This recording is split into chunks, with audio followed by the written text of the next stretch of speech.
What's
up, y'all? Kofi Kingston here, and I would love to have a drink with Wrestling on the Rocks, depending on what that drink is, preferably non-alcoholic, you know? How's it going? Healthy Warrior Shane. Soda. I would love to have a drink with Wrestling on the Rocks. Maple syrup. Fella. I would never have a drink with Wrestling on the Rocks.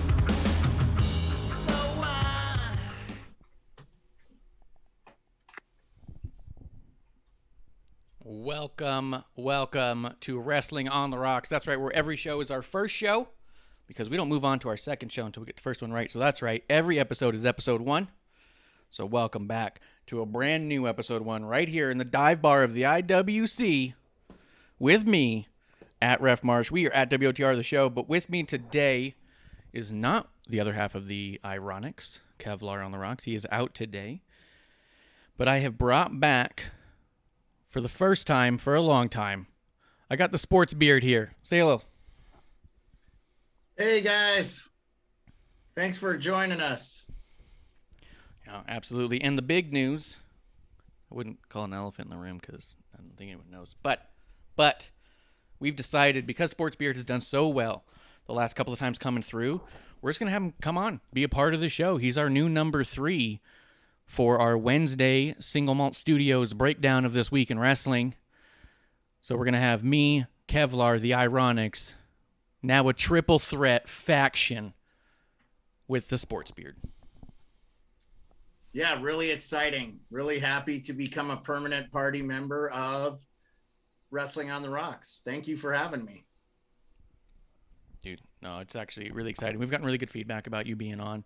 I really enjoy the aspect of, realistically, an extremely lapsed fan coming back for the reasons you came back to watch wrestling, and then being able to kind of like relearn and catch up and dive in. Like, it's been really fun for me.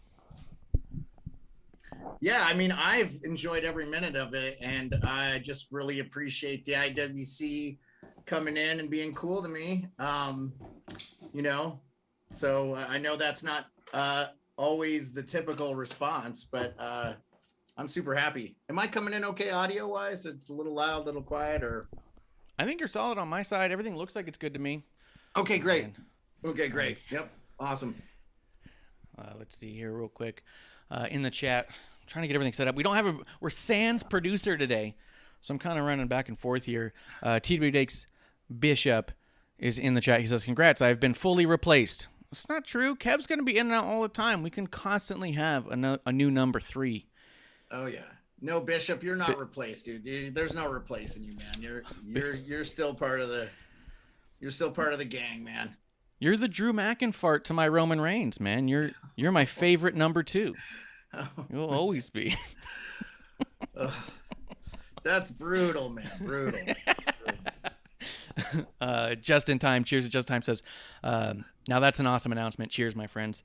It's just also, like you said, it was cool that the IWC, but it's our side of the IWC, has been so welcoming to you coming in to begin with. And I think the idea of our side bringing you in, to me, that's been like the cool part of this, is you're diving into a really cool atmosphere of people who like the discussion, you know? Well, I love being able to talk with you, Marsh, and if we can find some common ground on something we like in life, and in this case, it's wrestling and WWE specifically, but it's just a joy to come in and chat, and I learn stuff, and then have a fun time, and then we can, debate the merits of this, that, or the other. And I hope I bring a unique perspective to the proceedings. So we'll see how it goes. I'm excited. I'm excited and happy to be a permanent party. So, I mean, you even have Sports Beard as your own YouTube sports-based concept, right? Yeah, so the Sports Beard is something I came up with last year when I started school, trying to brand myself while growing the beard out, which if I do some maintenance too, gets pretty long. It's I think I know you've seen that, but so yeah, I mean, I'm looking to do all things. I really want to I don't know how much of my own stuff I'm going to produce right now, but super excited to be a permanent party member and a weekly guest on the Wrestling on the Rocks show, and we'll go from there and we'll see how it goes. I part-time guest on Hot Take Hockey, Capitals correspondent, and for my favorite hockey team, the Washington Capitals. I know I have a bunch of Seattle Kraken stuff up. That's just to celebrate their first win, and I am going to be a Kraken fan as well, just because of the region and how close they are to me in Alaska. If you're not familiar, I'm in Anchorage, Alaska. That's where I have lived for the last 25 years. So plus, so yeah. So I don't really have any expectations on what I'm going to do or what I'm going to create. I just am just doing it as long as I enjoy it, type thing. So there's that. And that's what I love about this, right? So you're a diehard sports fan in general. Like, I could quiz you all day on stats and statistics of all these different teams and players. I wouldn't know if you're right or wrong because I don't know the difference, but you would be right every one of those times. Well, let me just say this. I'll say this. I am a diehard sports fan for the stuff I like. I never get too far in the weeds of things. I feel like when it feels like a job, it starts to not become fun. And I just see people get, a lot of interactions I've had online lately is people just like losing their minds over their team. And I just want people to understand, like, your life is never better if your team wins or loses. Your life is better when you make it better. And I feel like there's a lot of perspective that people need to be put in this day and age. People are living so vicariously through their sports teams or wrestling. And you just need to relax sometimes and just enjoy it. And if it's not enjoyable for you, you should probably remove it from your life. Just, my philosophy on this. When it's stressing you out, freaking you out. There's some dudes who run podcasts where all they do is scream and yell until a blood vessel pops in their forehead and they pass out. And you watch it and you go, they keep saying, I'm a diehard wrestling fan, that's why I'm this passionate.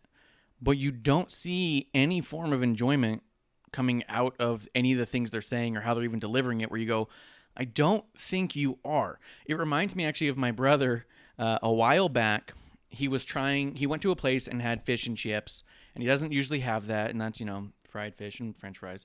But he found a place, and it was so good that for almost a year, every place he went to, he would order the fish and chips, hoping to find fish and chips as good as the one place that he had it. And he always said it wasn't very good. And he was with one of my friends who was visiting, and this happened. He was like, I'm going to order the fish and chips, and told him about how, like, man, I've been having fish and chips everywhere I go, and none of the places, it's never good. I liked that one. I'm trying to find the one. And my buddy goes, can I tell you something? I don't think you like fish and chips. I think you like the way that one place cooked it, and you need to stop doing this to yourself. You have to order something else, or you will never enjoy what you're eating. If you want fish and chips, go to the one place that had it that you like it, but stop ordering it from everywhere else because it's not going to be what you're looking for. Or move to England.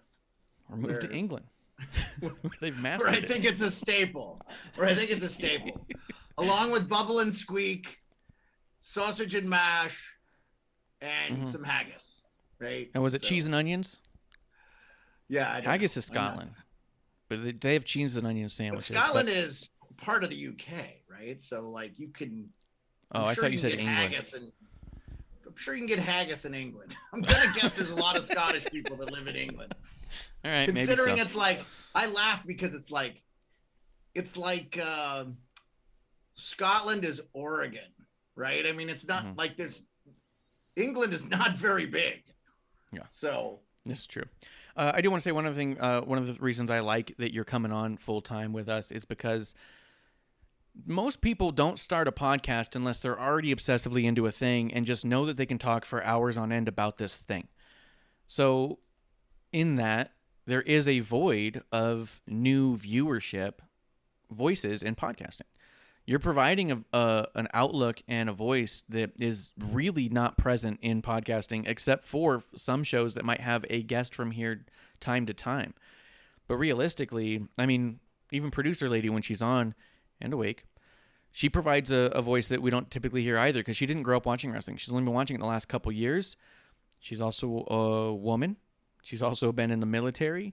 She provides a whole lot of perspective that's just not as prevalent. Not that it's not there, it's just not as loud. And so I like having you in here as a new fan. Also, the whole reason you're watching wrestling, I love it, because it was a conversation that was even going around in the IWC when they put Pat McAfee on commentary on Smackdown. They said, but is that really going to bring in any viewers? No one's going to start watching just because Pat McAfee is there. And I was like, I don't know. And lo and behold, it's exactly why you're watching. Yeah. It's funny because, in the last couple of days, actually, I've heard Pat talk about the IWC and how they kind of weren't great to him. And I just for preference, you and Bishop told me to watch the NXT match with Pat, and I did. I went back and watched the in-ring match between him and Adam Cole, and I was blown away. He was the more athletic, more exciting person in the ring. I don't know what the hell you need to do, and I don't think he needs to prove anything. And I love that Bishop said that he's a 2-time Hall of Famer. I wish that the positive stuff that he could hear us say, hey, Pat, we think you should be in the Hall of Fame now. That's how good you are. So he's incredible. I mean, I don't even know. I don't know if you watched his show or anything, because it's on during the day. I think he's on from 8 to 11 ish. Kind of loosely here, Alaska time. So, I guess that would be like 9 to 12-ish Arizona time. But I watched this guy kick, Australian footballs. They have like a gym in his thing, shoot baskets and make like them all. He's an incredible athlete. I think it's funny because you don't think about an NFL guy or whatever, like a punter, like what level of athleticism these guys are, like to be in that, like they're in such a rare. So just to give you a concept, like I definitely am a master of useless trivia. And you could ask me a lot of stuff about sports, and I'm not the biggest stat driven guy, but like there's 120 Division I schools, right? And so, there are also guys from Division III, which is very, very, very small schools that play in the NFL. So the percent of the population of athletes that play football, that get to play professional football, is so small. And there's 55 men on an NFL active roster, right? So basketball, it's even smaller because there's like 11. Hockey, it's even smaller. Hockey's got more than 11, but you're dealing with like 12 forwards, 9 defensemen, and a couple of goalies. I think 21 is the active roster of an NHL team, but you have blah, blah, blah. Anyway, not to dive down baseball, you have 9 men on the field, and how many ever do you have on the team additionally. So, but it's still just like an insane amount of like, there's a huge discrepancy. I feel like wrestling is probably no different in a lot of ways. I imagine the athletes and the cream of the crop tends to rise. I do feel like there's branding and stuff. We talk about this a little bit that helps that. So it's super interesting to me. I know a lot of people don't consider wrestling a sport. I think they are kind of naive to think that because of how athletic these guys have to be. I mean, you think about somebody like Rey Mysterio that's been doing what he's been doing for as long as he's been doing it. And you have to be like, I'm impressed. Yeah. You have your Jericho's, Edge. I know some of these guys have had to leave and come back. Pat was McAfee, again, legend. Pat, we love you. Was Brock talking Lesnar's been about doing it for over 20 years. Yeah, Brock Lesnar Lesnar made talking his- about Lesnar coming off the farm in Saskatchewan right into the main event of Crown Jewel with Roman Reigns, who, you know, I wanted to ask you too, like, we can get right into it. Like, so I was impressed with like Lesnar in the ring. All three nights. All right. Before we get right into it, two things. In the chat, Bishop says, like today, I've sent you a link, Bishop. It's up to you if you want to join or not, man. And he does say, Scotland is Oregon and Oakland is Delaware. I agree, and cheers to that. Now, speaking of cheers to that, one thing we've neglected to do yet, Sports Beard, what's in your glass? Okay, well, so you see this bottle of Terramana? Yeah. Yeah, it's empty. So You didn't make it? we're gonna take some time off of the drinking, and we're gonna do a little zip kombucha today. We're taking a little drinking hiatus for a minute. So does that mean your team won or lost? If the whole bottle it meant I got a little bit trashed on Saturday night. Is all it meant. No. Steph and I visited Arizona, as you know, recently, and I discovered this thing called a Paloma, and I like it too much. So we're taking a little bit of a break from the drinking, and she has decided to do the same. I think we need to trim down a little bit and eat a little better and work on our fitness a little better. And so I'm not disrespecting Rex. I'm the DD today. I'll be the designated driver. Hey, it's not about what you're drinking. It's about who you're drinking with. And today you're drinking with us. You're drinking buddies. I'm going to have, because I was waiting for it, I wouldn't even let myself open it because I was in fear of doing what you did. I actually have my own bottle of Terramana, the Reposado. So it's the gold. That I'm going to have some of that with my own little keto margarito, I call it. I just have like some lime seltzer. The other thing I was going to actually get, I can't find it here in Arizona, but when I was in Palm Springs, I came across Zoa, the new energy drink that The Rock has out, and I did try the lemon lime one. Was it lemon lime or just lime? But I'll tell you, my first sip of it, I went, oh, this would be a great margarita mix. Like, it has that kind of flavor to it. So I was just hoping to find it here. I was even looking in LA while I was out there this past weekend for GCW, which we're going to talk about tomorrow night on episode 1. But I thought that how great would it be to have Terramana with Zoa as a keto margarito, because Zoa is sugar-free and low carb, so it works. And I'll be honest with you, I'm just going to shout it out because sometimes you got to pat yourself on the back a little bit, but you don't break your arm doing it. I got the chance to weigh myself for the first time since I left my last career. When I walked away, I said, everything about this is unhealthy. I need to get healthy. And I walked away. I used to weigh myself on the shipping packages, the scale there, and it was like 268 when I left there. I weighed myself this weekend for the first time since then, after doing this keto for the last 5 months or so, and I'm at 211. So that's good, buddy. You're doing over better 50 than me. pounds. You're doing better than me. You're doing the keto then? Yeah, it's working for me. It works for me for a couple of reasons that we could always break down another time or not. I had one buddy at work tell me, he goes, you should do a keto podcast. But it works for me because I feel like I'm naturally the overeat type. And when you remove the sugars and carbs from what you're eating, the calories just plummet. So if I have a keto-friendly candy bar that actually tastes like a candy bar, instead of it being an 800-calorie bar, it's like 60 calories. So if I have 2 or 3 and feel like I'm cheating, I'm still having less than I would otherwise. It's really hard to hit 2,000 calories in a day, is what I'm trying to say, because sugar and carbs count for so many calories that just existing, you're losing weight, even though you're full all the time. For me, personally. Yeah, I agree with that.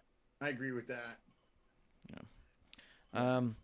But as we're talking about drinks, I'm just going to shout this out, and then we'll get right into it. We're going to talk about your boy Brock Lesnar. I do want to shout out Flow State Coffee. Flow State Coffee actually got featured on Talk is Jericho, so he's big time now. He doesn't need us anymore. But I'm telling you, we need him. Flow State Coffee is specialty grade coffee with L-theanine and raw cacao for productivity and creativity, better energy, focus, and mood than a regular cup of coffee while decreasing the negative side effects like anxiety and blood pressure.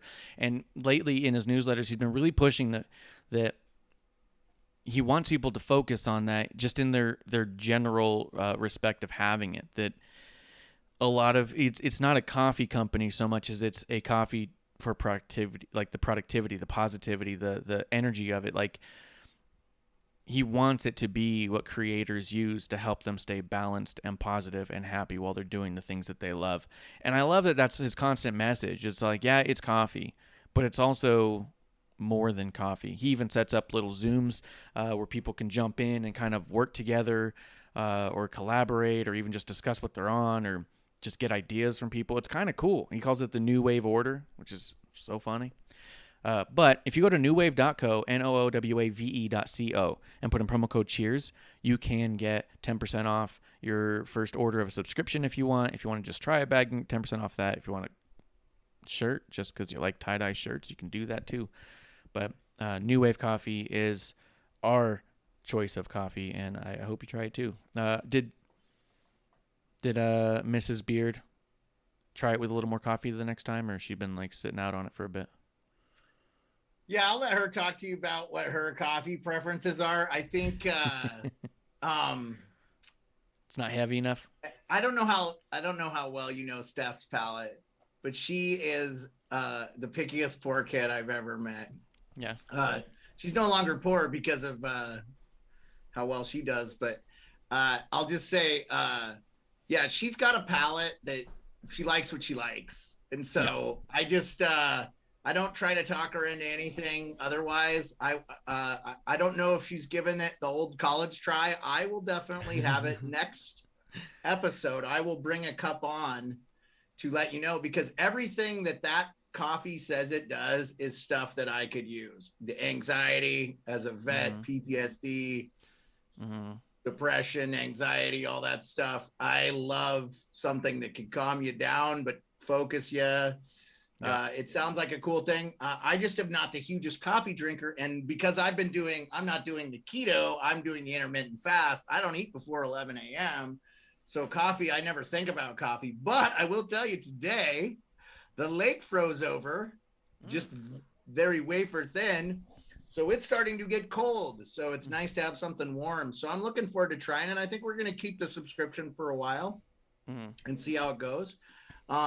Steph's used to grinding her own beans too, so I kind of wish we could get it in that form instead of it already grinded. But I think she has a kind of how much she knows how to grind and stuff, and the flavor. So and that's a whole other thing too. I think part of the reason it's not ground is because it has the addition of L-theanine and raw cacao, and unless that stuff's just loose in the bag, you can't have that measured out quite right. You know what I mean? How much are you putting in? No, that makes sense. That makes total sense.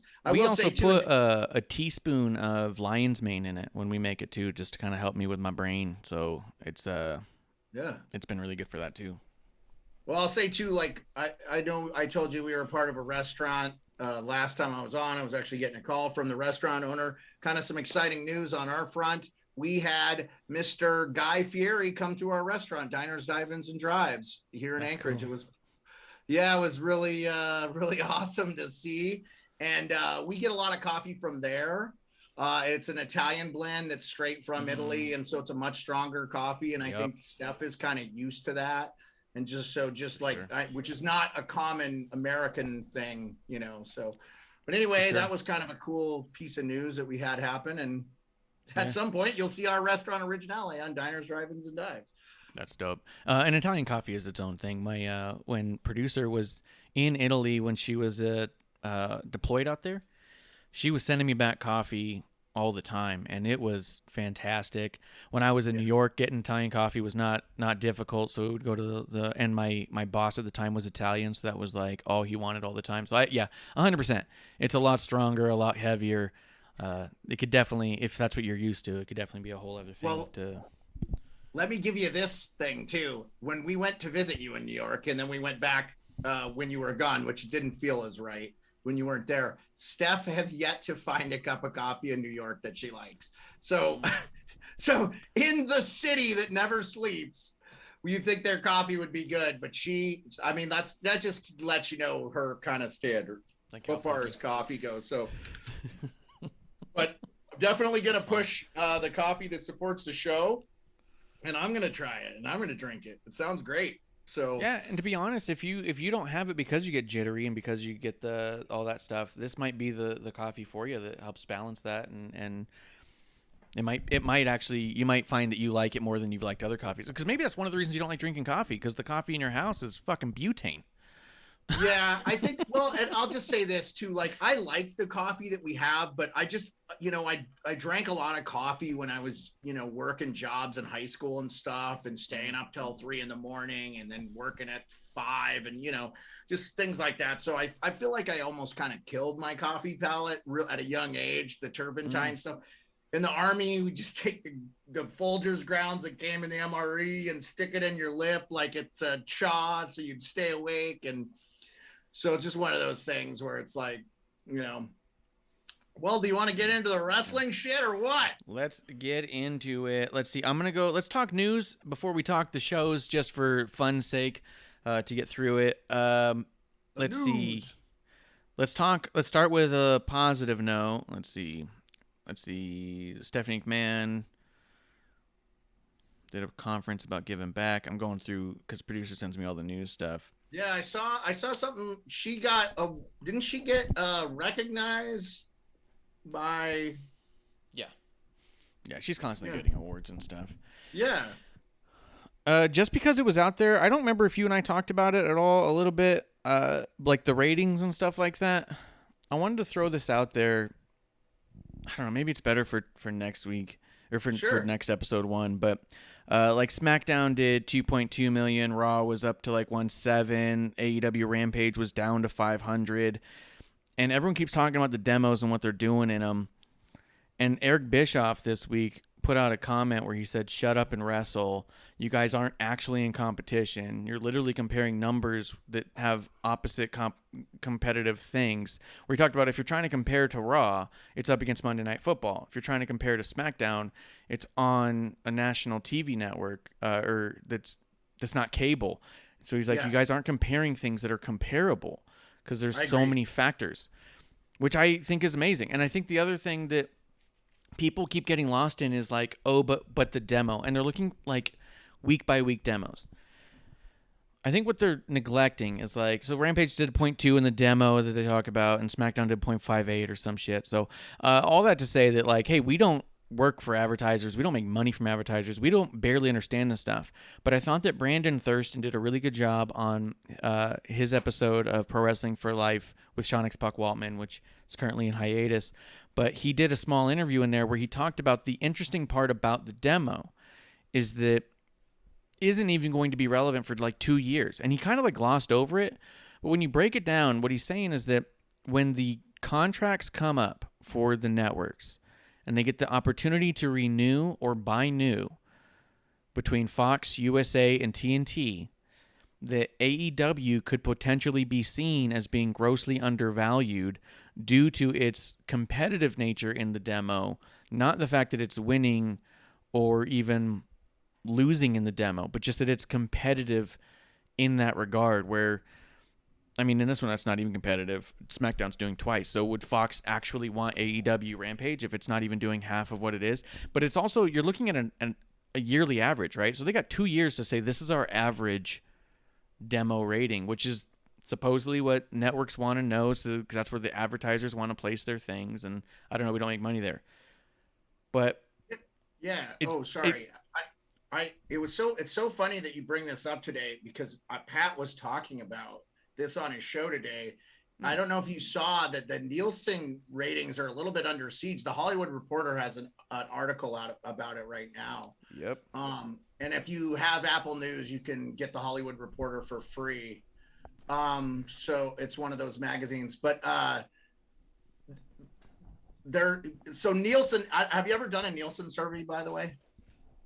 Years ago, I've done one. I have a single dollar over here with a Nielsen survey they wanted me to put in one time, and I didn't even fill it out, but I took that. I haven't used the dollar. It's sitting with it, so it's almost like. Yeah, they sent us a couple of bucks. I think it's up to like $7 or something. Steph and I have participated probably in half a dozen surveys for whatever reason, just to say, hey, well, what are you watching? What platform are you watching it on? Those surveys are really important for them to kind of get a percentage of the population. Just like back in the day, they were able to do a lot of their studies just by like what people were watching on their cable boxes, because they could monitor it that way. Yeah. And that still sort of occurs with like, broadcast television. And obviously cable, people still have cable, people still have satellite. They're still able to tell the ratings. The big thing that, and I've been an advocate for this for a long time, because hockey, they're like, the ratings in hockey aren't great. I go, well, are they counting me watching on my NHL Nat app, which is now ESPN? They're using the ESPN Plus app for hockey. So, if you wanted to watch hockey and you can watch any of the games, unless for you probably wouldn't be able to see the Arizona Coyotes without having the local channel that plays the Arizona Coyotes, but you'd be able to watch the other 31 teams. Unfortunately, the Seattle Kraken, I can't watch them on that app because Seattle is considered regional for Alaska, which is fucking bullshit, but whatever. Root Sports, they consider our regional network, so it is what it is. Surprised they don't black out Canucks games either, but there is a big, there's an article that came out on, I think, September 8th about it. They're just like, the technology has grown so fast on how people consume stuff now. They don't have a great way to track it. And I agree 100% when you're talking about AEW, like a TNT broadcast compared to Smackdown, which is on Fox, which is a national channel that's everywhere now. I think you could make the comparison between AEW and Monday Night Raw. Yes, Monday Night Raw is going up against Monday Night Football, but that's only like 18 weeks of the season. So, that's only 18 episodes of Raw. And depending on where you live, like me in Alaska, I don't get to watch Raw till 7 p.m. Alaska Standard Time, which is like 11 p.m. Eastern Time. I usually can watch Monday Night Football and then watch Raw. Right, but people don't count the replay. Oh, sorry. Go ahead. Yeah, I was going to say, if you're a diehard wrestling fan and you want to watch football, like you showed me, you can get the USA app and you can rewatch Raw. So, I think now people. Well, also, your 11 o'clock hour Raw and my 8 o'clock hour Raw are considered network replays, I'm pretty sure, because it plays once already. Right. So it doesn't necessarily count all of the East Coast the same way, I don't think. It also doesn't count it through the app. I think I was trying to find the quote. Maybe I should dig a little bit deeper, but I could have sworn it was Brandon Thurston who even brought up the idea that the Fox Now application does not report ratings. So anybody who watches through that medium does not get counted in SmackDown, which is also remarkable because it means that the SmackDown ratings are better than we think. But also unfair to Rampage that they keep comparing the two, because AEW keeps saying to compare them where they shouldn't. They should say, don't compare us. We're on different nights. Let us be us, and then show how valuable they actually are. Because I think that's the cool part of this all, is that if they can show that they're even 80% close to a similar demo than Raw or SmackDown, they can easily triple their value in one contract. Well, let me say this too. I have Hulu Live. That's the TV service I use.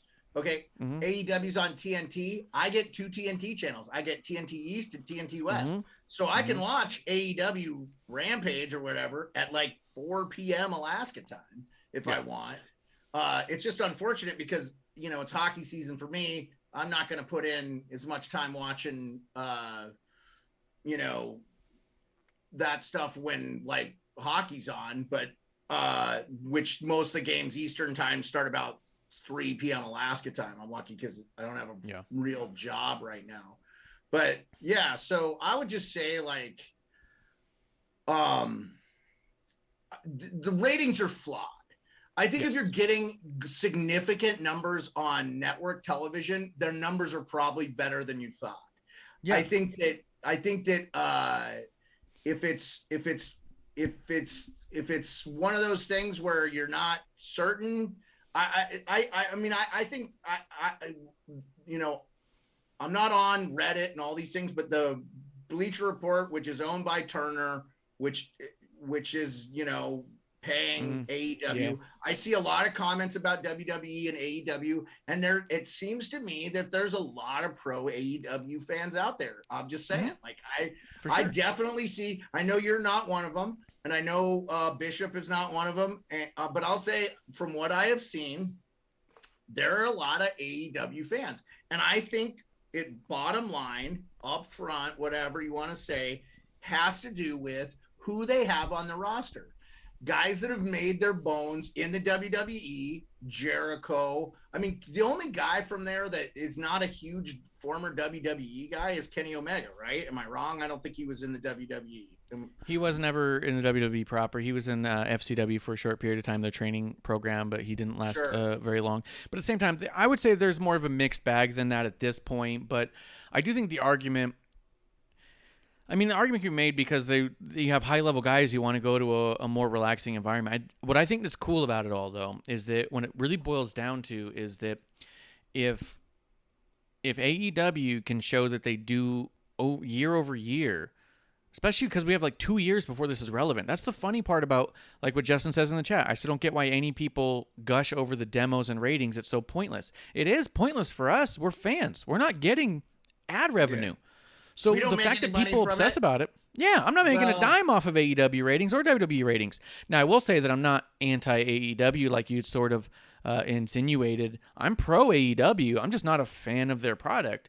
But if AEW is doing well enough to say, hey, competitively, we're doing 80% of what WWE is, we should be making closer to 80% of what WWE is making on a contract, and they're able to get it. Or if a network's saying, hey, I can get AEW for 50% of the cost of WWE and still get 80% of that demo, then maybe it's worth the loss of the 20% to have the 50% extra money in my bag, which again doesn't come down to us, but it does make it interesting in the next couple years to see where it all goes. Maybe AEW's value spikes by 4 times, and maybe WWE's value goes up because they're able to say, hey, AEW just sold for this much, and they're only doing 80% of what we're doing. If you want 100% of what we have, plus more, because we have the catalog, we have the branding, we have the merchandising, we already have so much infrastructure. We're already worldwide. So are you getting strictly 20% more demo, or are you getting 80% more company by signing with WWE? It just means that in 2 years,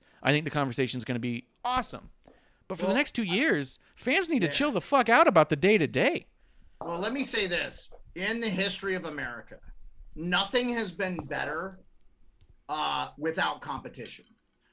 You're seeing that in the video game world. Everybody hates Madden. Everybody hates FIFA. I don't know if you heard the rule. EA is going to drop FIFA. They're not going to have that license anymore because they wanted, I don't know, $8 billion or some shit.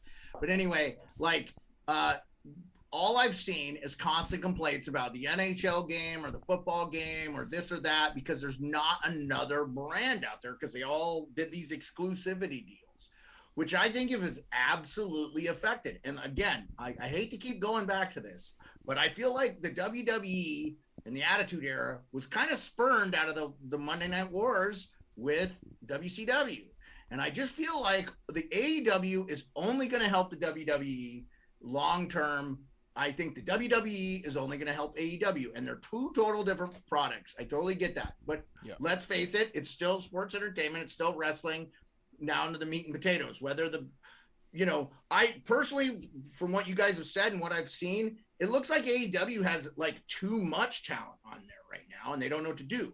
But I'll tell you what, in my opinion, the WWE, I don't know if they have a clear what they're doing either. So I wanted to dive into this since we were talking about the news and we just kind of spent this whole time talking about ratings in the AEW. Have you heard any of the rumors about Charlotte Flair not being liked and maybe wanting to go? I didn't know her boyfriend was in the AEW. This is all new stuff to me. Yeah, let's talk about it. Let's just hit it. What have you heard? Yeah, I mean, don't let the door hit you on the way out would be my thing. See ya. I think she's really fun to watch in the ring, but if she's what they say she is behind the thing, I mean, I think you and I both know we've seen a lot of wrestlers come and go. Braun Strowman, I heard he was not liked at backstage. It sounds like, that they're like, you want to get over, you want to be popular, like it helps to be a team player behind the scenes. And I think it's tough in a sport where ego is such a huge part of it. Correct me if I'm wrong, but it does feel like you know, that there's definitely some animosity. Now, I'll say this. It really does feel like Seth Rollins and Becky are like, can't do any wrong in the eyes of WWE, which, okay, great. I'll just say this as a casual fan getting back into it. I don't like either of their characters. There's nothing redeeming about, like, Rollins crying about the ladder match. That was the best match, by the way, that I saw over the course of the 3 nights. I was like, that was easily the best match. And he had little to none to do with it being that great. Honestly, I felt like it was everybody else in the match. Kevin Owens, thank God he's still there. I do like the move for him to WWE Raw. I'll be honest with you, man. Like I saw something on a comment where someone said they should just do away with the brands, and almost I'm like, yeah, who cares? Like it doesn't, like it. You have Monday and you have Friday. Like I keep the dynamic that you have, keep the core that you have there, but why does it matter if one wrestler's on one, and why can't they come over? And I know they do that anyway a little bit, and they did wars in the past, but because the WWE didn't have national competition, right? And I think they suffered for it, to be honest with you. That was one of the reasons why they created the brand split, was to create a sort of internal competition, and it actually worked. When you think of guys like Edge and, our Undertaker's a tough one to throw in there, but he was part of the original Smackdown branding. But when you think of like John Cena and Edge and Eddie Guerrero, Christian, when you think of some of these guys like that, AJ Styles even, a lot of what made them so great was their determination to make SmackDown, which at the time was the less rated, less viewed, less babied show. There's also... if you want to believe it or not, it's been written that Vince McMahon doesn't even show up to SmackDown tapings. He only shows up to the Raw tapings, so it was a lot more lax in that regard of like, hey, guys, Vince doesn't care about this show, was a mentality that was going around. So guys like Eddie and Edge and Undertaker and Cena blew up and showed up because they wanted to prove something. So it did create a competition internally to prove themselves, Well, question about SmackDown. Because if Vince is not showing up to the show that's on national TV, and it's better for it, I'm wondering why he doesn't just retire. Because it does seem like some of his personal proclivities are getting in the way of them doing kind of what they should be doing. I feel like they're not promoting the people that are the best in the stable right now. I'd like to see,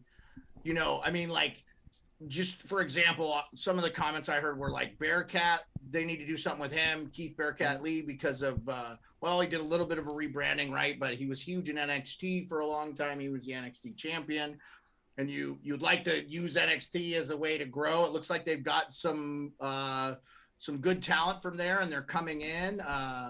Who's the new foursome that came into SmackDown? I was like, these guys are going to be huge. Hit Row, right? They look they look like they'll be huge, though. Like they're going to be. Yeah. Are you not a fan? I love them. Okay. They're so good. I love the vignettes they're doing with them. I love the character development that they've. I guess you could argue that they've been pretty much the same character since they became Hit Row, but their characters seem rich in there's something palpable about them, right?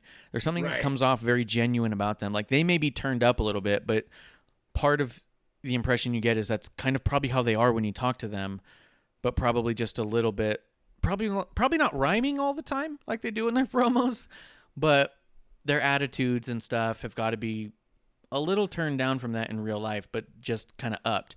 And it's probably based off people they know and are in a sense too. Like those are a lot of personalities that you actually would see, I would imagine, in that atmosphere. So I like them a lot because it also kind of reminds me of the Usos, where the time I got to meet the Usos backstage, there was no different in talking to them and them on the mic. Like there's just such a genuine nature. They were a little more subdued, their hands were in their pockets. Like they didn't fucking say they're number one. Like, you know what I mean? It was a little more subdued. So it was genuinely them. And that's the impression I get from Hit Row. That's why I think they're going to be big. And that's why I think people are going to connect with them. And I really enjoy them. Yeah. So I wrote notes, and I was trying to pull up my notes here, but I got them here. SmackDown and Raw were better than Crown Jewels. That was something I took away from the SmackDown after Crown Jewels, and the Raw were better. I mean, the Hell in a Cell is pretty cool. What? I think it's because of how much you get captivated by the stories more so than the matches. I think the matches, you like a good match, but a story's going to drive you. And on pay-per-views or big shows like Crown Jewel, there's not a ton of story outside of a match. No, I don't want to say the matches were great in Crown Jewels. Like there wasn't anything I was like, oh, that match was crappy. But I just felt like from start to finish, the overall feel. I mean, I get it. One, like the women have to wear certain attire, yada yada yada. That really didn't take away from the performance. Didn't get Zelina Vega beating Doudrop. Honestly, felt like that was a miss.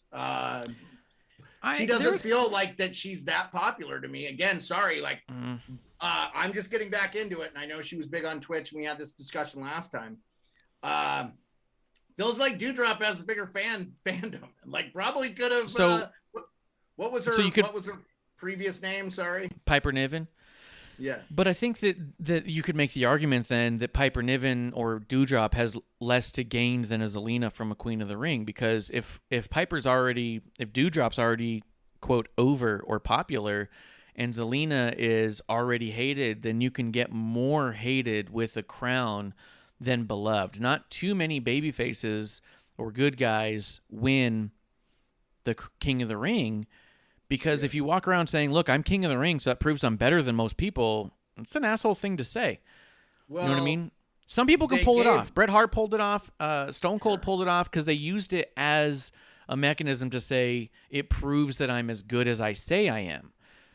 But most of the guys who end up walking around with a crown and saying fucking bow to me and shit, like, people aren't going to cheer you. So if you're already getting booed, I think Zelina was a decent choice for sure. No, I love the concept. Don't get me wrong. And I cannot believe that this was the first time they actually did like a woman's version of the King of the Ring. Yep. You heard it here first 2 years ago on episode 1. Queen of the Ring, but I guess whatever. I get it. Well, I think they don't want to be as on the nose. You know what I mean? That's a little too on the nose. King and Queen of the Ring. Queen's Crown is a nice play on it. But Kevlar has been saying for years before we even started this show, one of the conversations we had leading into the show was how much he desperately wanted a Queen of the Ring, and he even like made up rosters and how he thought it would go. But I agree with you on this. If Zelina was going to win, why did she have to win over Doudrop?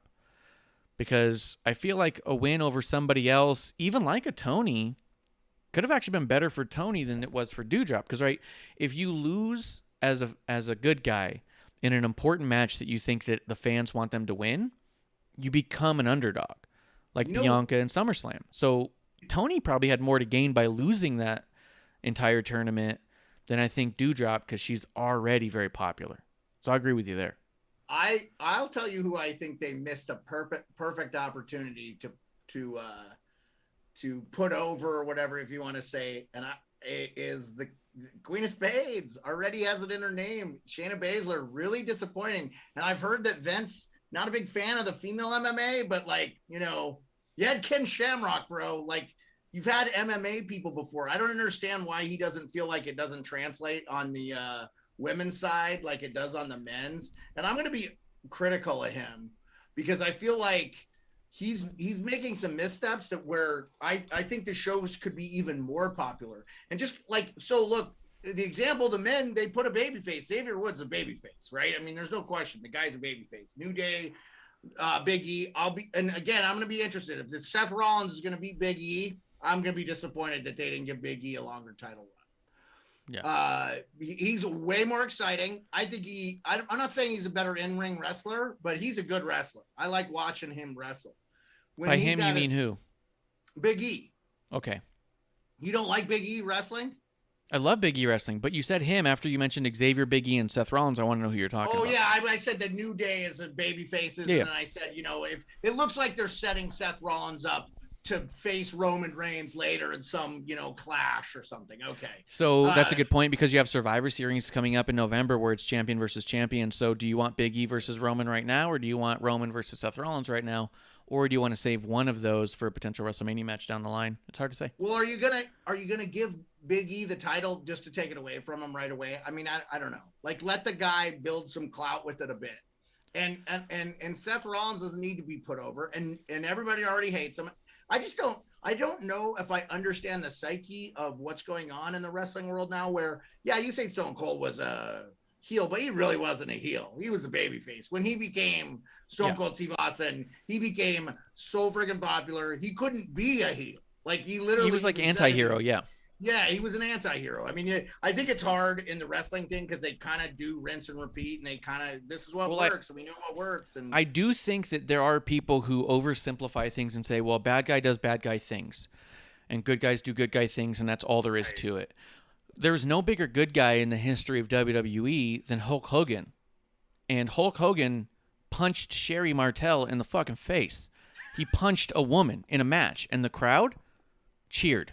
Because she was definitely a bad person, and they didn't care that somebody who was 3 times the size with 24-inch pythons, brother, fucking punched her in the mouth and knocked her down. Everyone went, yay! That's not a good guy thing to do. Was that Macho Man's gal? Yeah, for a while. She was also for a while. Well, I mean, we don't got to go into her career, but yeah, for a while. Are you giving me a microphone? Yeah, I'm micing you up right now. I do have one if you want it in screen. I just don't. No. I just didn't put it out earlier, and it's right here. I like to mic you. I love it. And I'll work. My lighting is so bad. I don't know why it's so bad. I mean, it's light outside. It's not dark. I mean, I can dim you up over here, but that's neither here nor there. If you're listening on podcast, you can always join the chat. Like you've heard me cheers some of the guys coming through. You can see what we're doing here as I goof off with all of our stuff on twitch.tv/wrestling on the rocks if you want to be a part of it.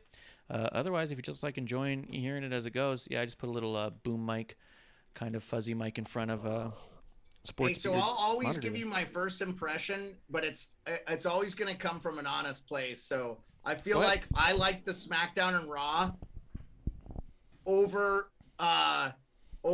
Crown Jewels. Now, let me just say this though, not hard for me to like SmackDown with Pat McAfee there. And he was not at Crown Jewels because he wasn't going to make that flight because he does his radio show daily. Mm-hmm. And I think he's got some big stuff coming, by the way. It sounds like he's got a huge announcement. I actually look lighter. I actually think I'm harder to see now, but it's fine. Don't mess with it anymore. We'll figure it out. We'll figure it out. Messing with it. But I didn't know who Hamilton was. The guy. Greg Hamilton. Yeah, I didn't know him. Never noticed him. He got into some Twitter beef because somebody used his voice. I don't know why they fired him from that, but it sounds like maybe he's had some like discretions in the past or something where they have not agreed with how he handled stuff. Like, well, according to him, he put out a statement, and so I'll pull that up right now while you set the table there. Well, then let me just go through all my notes since. So I said Lesnar post suspension is SmackDown. It sounds like ? Like he's in the SmackDown brand. I don't know. Dude, how fucking incredible was it that Adam Pearce says that I'm indefinitely suspending Brock Lesnar, and the fact they didn't play Brock's music, he just walked out. I love they didn't play his music. He walked out, and the fact that he kind of like had his head tilted, and he was kind of like, I'm confused. Like he had this like I don't understand look on his face, and he played it the whole way down. He jumps to the thing and he's like, yeah, I don't hear so good, and like holds up his fucking cauliflower ear, and he's like, you want to say that again? And Adam Pearce just getting terrified and beat the shit out of. But I love the look on his face. The second the camera goes to Brock after he says that, and he's just standing there at the top of the ramp like, what do you mean? I don't understand this. Like, it's insane. So good. Yeah, I mean, I don't care who you are. I mean, I love Pat's description of Brock, the alpha male of our species. You're probably going to be intimidated by Brock Lesnar, unless you're like Cain Velasquez, who actually beat the shit out of him in real life. But I'll just say this, like, I don't know what they're doing there. Obviously, it just sounds like Lesnar's got such a limited thing. They're kind of letting the fans know he's not going to be around a lot. It feels like the storylines feel a little discombobulated what they're doing there. Are they going to let Roman be the longest tenured champion? Because he's already calling himself the greatest of all time. I don't think he's in the top 10 to be honest with you. I mean, I honestly don't think he's even that good in the ring. He's not even that good promo wise, but I guess right now it's all about the bloodline. So, and I'm sure I'm in the minority, but I don't get the appeal. I actually, when he was with Seth Rollins in that, and they wore the like bulletproof vest things, like, and the shield. the shield, that I saw bits and pieces of that kind of just, and that seemed more interesting to me than what he is now. And then heard something about Walter coming over to. If Walter comes over, that'd be cool. I just don't know with him what he's up to. To circle back a little bit, weren't you in the chat when me and Clump did the watch along last week with Roman Reigns versus Daniel Bryan? A little bit, I think, but I wasn't watching. I didn't watch. You didn't put on the match? Okay, that's what I was going to ask you if you put it on. I just popped in. I would suggest watching that match. And then I'll change my mind about Roman Reigns. I don't know if it'll make you change your mind, but I think you'll start to see what people are seeing in Roman Reigns. I think the other one that you might want to see is the Roman Hell in a Cell versus Jey Uso, when he breaks Jey Uso. Just the absolute character work and what, he fought at one of his own brothers? Now that's interesting. Well, that's how it all started. So the storyline of the bloodline, I think one of the reasons people love it so much is it started with Roman saying, like, I'm the tribal chief, I'm the head of the table, and Uso coming out being like, man, what are you doing? Like, why are you acting this way? Like, I'm not doing it. He's like, you need to be with me. He's like, no, I'm not about what you're doing. And Roman breaks Jey Uso and makes him follow him. And there was so much like, oh, man, I wish you watched during that time. Because I'm missing it. I will say though, it does seem like the crowd isn't that big a fan of him either. So I'm just they're booing the shit out of him. Yeah. Which is exactly, so you want one or two things. You want a reaction. What the reaction is almost irrelevant. But the bad guys, they want to get booed. One of my favorite things about you coming in and talking about what you like and don't like, you like all the good guys and you hate all the bad guys. And I fucking love that to death. Yeah, it's just it means the stuff's working story-wise. It's my nature. I can't root. I mean, there are, you know, the only time I ever wanted the bad guy to win in film or any other thing was Robert De Niro in Heat. I wanted his character to win because he was smart, he was better, and I rooted for him. He was definitely an anti-hero. He was a bad guy, right? Yeah. And there are movies, you know, Christopher Walken, you know, The Prophecy. But ultimately, he gets his comeuppance, you know. But you know, there are instances where I just think it's very hard to get the bad guy to be the likable thing. And I'm not saying good has to win all the time. The good guy has to go through all this trouble and stuff. Yeah. But no, 100%. You want him to overcome it. The people who love Roman Reigns are the me's and the Bishops and the Kevlars who watch this shit with a fine-tooth comb and overanalyze everything and do ourselves a disservice by sometimes watching too closely. The people who are booing him are the people who watch wrestling strictly out of the love of watching wrestling, and they don't watch it too closely, and they take it for what it is. They watch everything at face value. They don't read dirt sheets and newsletters, and I think that's wonderful. And I'm not trying to say that one way is right or wrong, but I'm saying that me and Kev have been watching so long that at a certain point, you start to watch things a little bit closer. You start noticing things, and you go, I wonder if this is like this. And we'll circle back to Charlotte on this too. But idea that you... Don't get me wrong.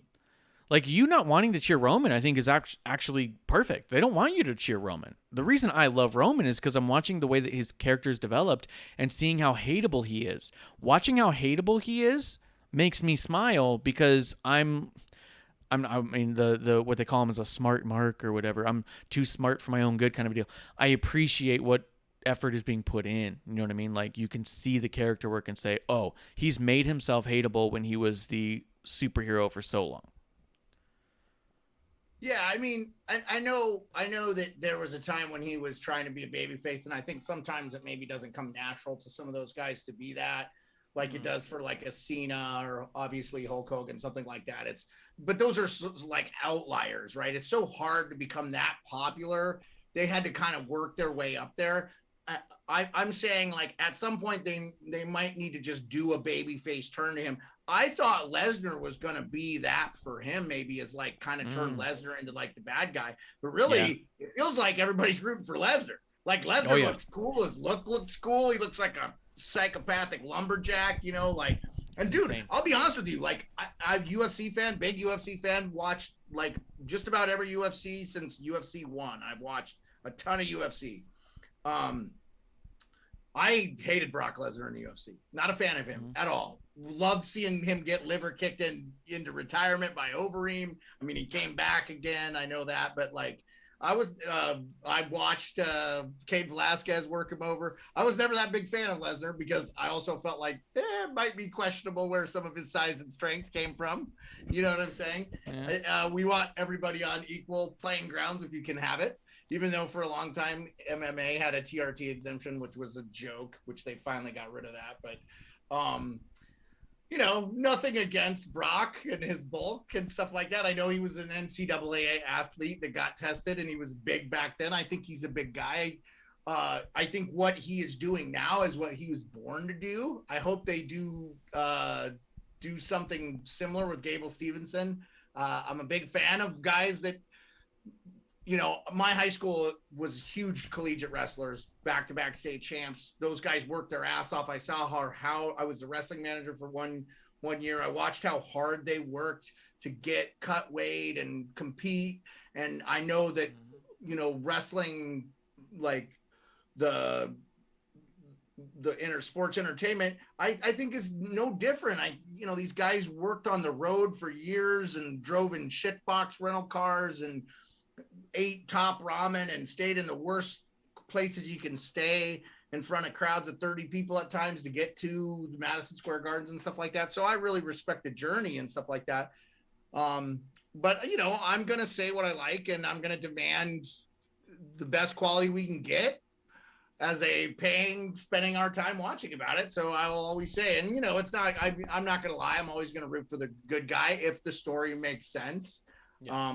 So that's just kind of here's I think that the idea of a Roman good guy turn is possible, but I think that it's going to be a long time before you see something like that, just based off the idea that from what we hear, and again, nobody here's an insider, we don't know anything, but we hear stuff and we make shit up on our own, and that's what makes us a journalist. God damn it, no.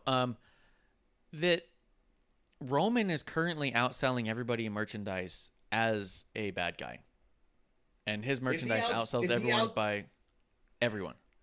Does he outsell Stone Cold? Does he outsell The Undertaker? Because I just saw something about The Undertaker, you know, those lifetime deals. Like, I just am curious if because I don't know that they even put them in the same thing, right?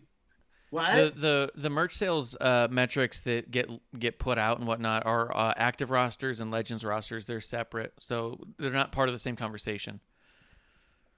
Right, but I get that, but if you're not even outselling guys who don't wrestle anymore, I don't know how much that means. This is sort of like the ratings and comparing. Okay, so I'll tell you what it means. What does that mean? Who cares? What it means is that he's selling equal to or better than John Cena. Yeah, no, that's because that was something that they mentioned. John Cena's not currently wrestling. They're considering him an active roster guy. Yeah, well, because John Cena has also historically been the number one merch sale outside of Stone Cold for the last 10 years, regardless of wrestling or not. Well, so let me just say this. Okay, so let's just say they let Roman Reigns break Brock Lesnar's run of longest Universal Champion, which I know he wasn't even, the Universal Championship hasn't been around that long. Why? He's not even, is he better than Cena? I don't think he's better than Cena. I don't think he's better in promo. I don't think he's better in the ring. I don't think anything. He's definitely not better than Stone Cold. He's definitely not better than Hulk. He's definitely not better than Undertaker. I would put him somewhere around Kane. I don't know, man. Like, just to me, like the fact that Lesnar has the record is a testament to maybe the person he is behind the ring and how hard he works and how people actually really like Brock. From what I've understood, he's very good backstage. It sounds like he's welcomed there. So the time that Brock Lesnar had held that title for that long, that singular run that was that long, he was easily the most hated person in the company. So Oh, much yeah, so that we even on here, we look back in hindsight and go, man, we are such fans because we got completely worked by the whole thing. But so much so that the internet wrestling community, the IWC as it was just going berserk, saying that he doesn't deserve the title, he doesn't defend it enough, he's only defending it every couple of months.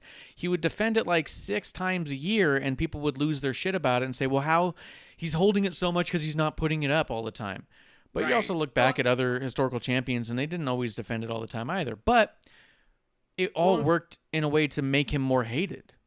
Right. So people would go to see him lose it, you know? Well, and I get that. And they're doing similar thing with Roman Reigns, and I totally understand that. Let me just say this. And I get that. I totally understand. That makes total sense. Also factor in that there's actual injuries these guys go through, and they can't always wrestle, and that's why they just do promos sometimes. And I appreciate that too, because you keep the guys relevant.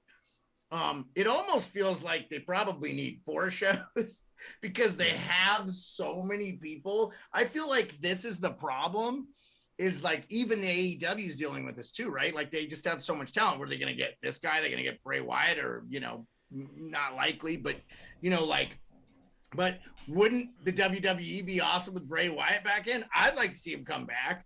I mean, because I miss The Fiend and all that stuff. I want to see all that stuff again. And what I'm saying is you could come back and you could make it even better, you know? So I mean, all these tropes have been used since the 50s. So like, you know, they really haven't changed a lot. It's just, what does Vince feel? Here's a real question about this too. And I know you wanted to go back to the news because we didn't really finish our point about Charlotte Flair, but I'll just say this, like, do you feel like the WWE will be a healthier element or organization when Vince walks away permanently or dies of a heart attack or whatever happens with Vince? Because, I mean, I know he's in his 70s, right? He's pretty old. I mean, that's not old, but I mean, you know, I mean, the guy's lived a pretty hard working life. I can't imagine he's going to live. Maybe he's 105. I don't know. And he still wrestles. I know there was some interview somewhere where he said he planned to live to 140. So if anyone was going to do it, he's the guy, I think. Yeah, I'm sure he's got a deal in place with the devil to live a long time. But if anyone can pay the devil a little bit. Yeah. No, but I'm just saying, like, I wonder. I wonder too, because there was a while back in the Attitude Era that the number one thing that was the selling point to investors, the reason that the company was even able to go public was that, don't worry, Vince is in charge. Vince was the selling point of that company. At this point, the selling point of the company is the brand. It's what it's become, but it's also what it's become under Vince. I really think that for one, I don't know. I don't know how much he does or doesn't do. I don't know how much I don't know how much infrastructure is in place, in a sense that what would it look like once he's gone? Is it going to look similar, or would it be 100% different? If Vince walked away, if it looks largely the same but things are slightly tweaked, then yeah, I think it would be fine. If it turns around and we get WWE 2.0, much like NXT did, you're going to shake off a lot of fans, and I don't know if people want to do that either. I think when Vince leaves, there's going to be a huge crack in the foundation that people are going to be super nervous about, and I think it's going to take years to build a new reputation without Vince, because we're living off of Vince's reputation still. Yeah, I agree with that. And I'm not saying like, ooh, Triple H just had a heart attack, right? Or heart-related thing. So, you know, Vince could probably outlive his son-in-law. And because I've heard a lot of people say on the message boards and stuff, oh, wait till Triple H takes over, yada, yada, yada. But Triple H has his own personal bias that get in the way too. I just feel like, I think that might be some of the issues that we're seeing, is that it's just a lot of, hey, I know it works, I've been doing this forever, but I wonder if they're maybe a little bit risk averse. Also, you brought up something, and I didn't even think about this, but the WWE is a publicly traded stock. So like they run it like it's a business now. Yep. And I don't know that that's always best for the fans. It's probably the best for the people in the business because they make the most money that they can at the time. But I think sometimes it keeps you from being you become a little risk averse. And I think anytime an organization or something takes a risk, it could fail. There's that, it could fail. It also could be wildly more successful and blow up your brand and make it even more valuable. So, I think a lot of times you see like the people bust out the Wayne Gretzky shot 100% of the shots you don't take, don't score, or whatever. Yeah, some Michael variation Scott of said that. What? Michael Scott quoted. Michael Scott. Wayne Gretzky. Michael Scott. Yeah, you're very close. What a great show. I missed that show. Like, that was a show I didn't watch when it was on, and then of course when the pandemic we watched, and I love that show. It's so good. It's a good one.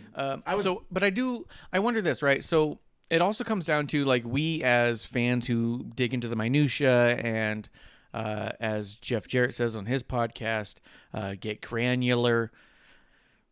Yeah.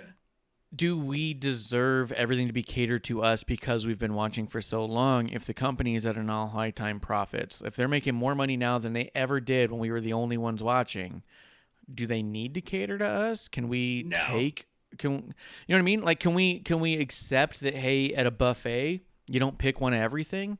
You get the ones that you like, and you let other people get the other stuff that they like, and everybody walks home happy because you all got full.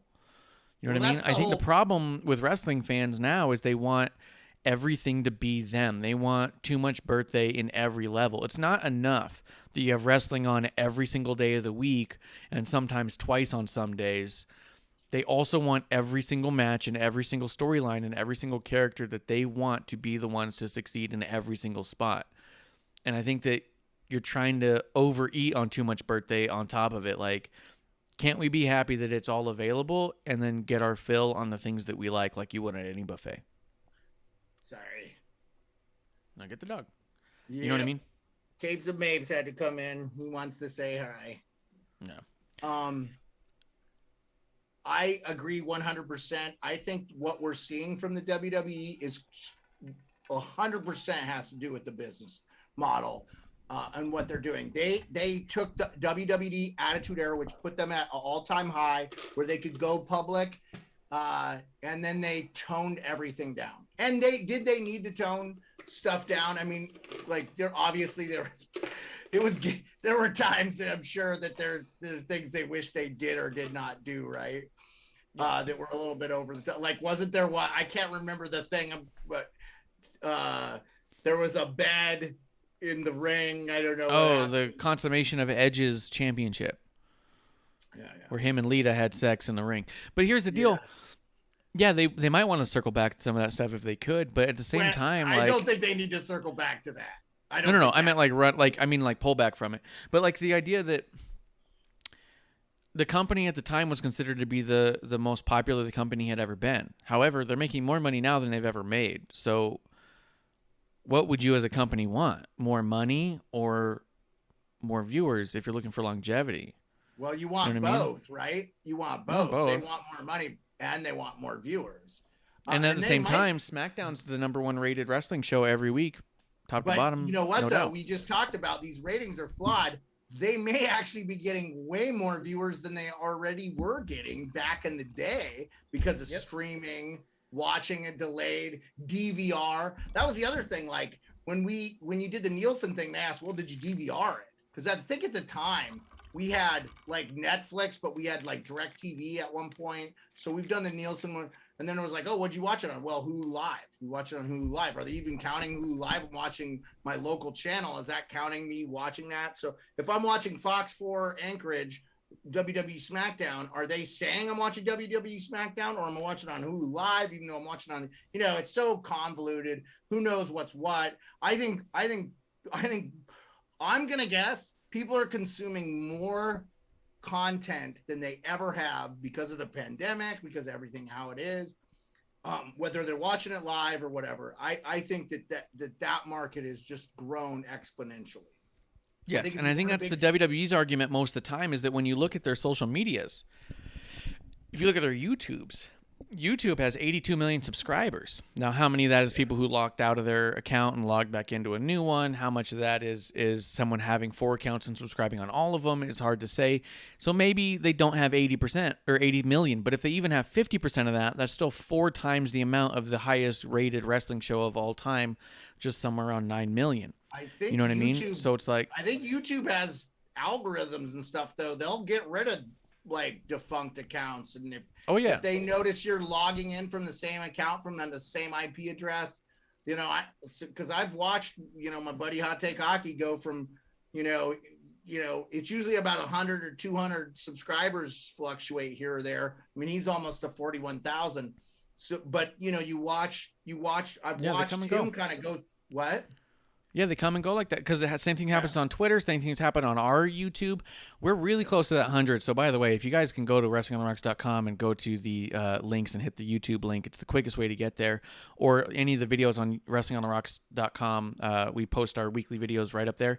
You can click on it, hit the YouTube logo on there. It'll take you to our channel. If you can hit the subscribe, we are really close. I think we're 5 away from getting that 100 mark, and when we hit the 100 we can get a custom URL, and that's what we've been trying to do since we started this. So, but at the same time, I joined a podcast like support group where it was a bunch of us, and we all like started following each other just to help each other get to those little mile markers, and we got really close, and then all of a sudden the next day dropped by like 15, and it was like because one of those things, like you said, they go through and swipe out all the defunct accounts and stuff from time to time.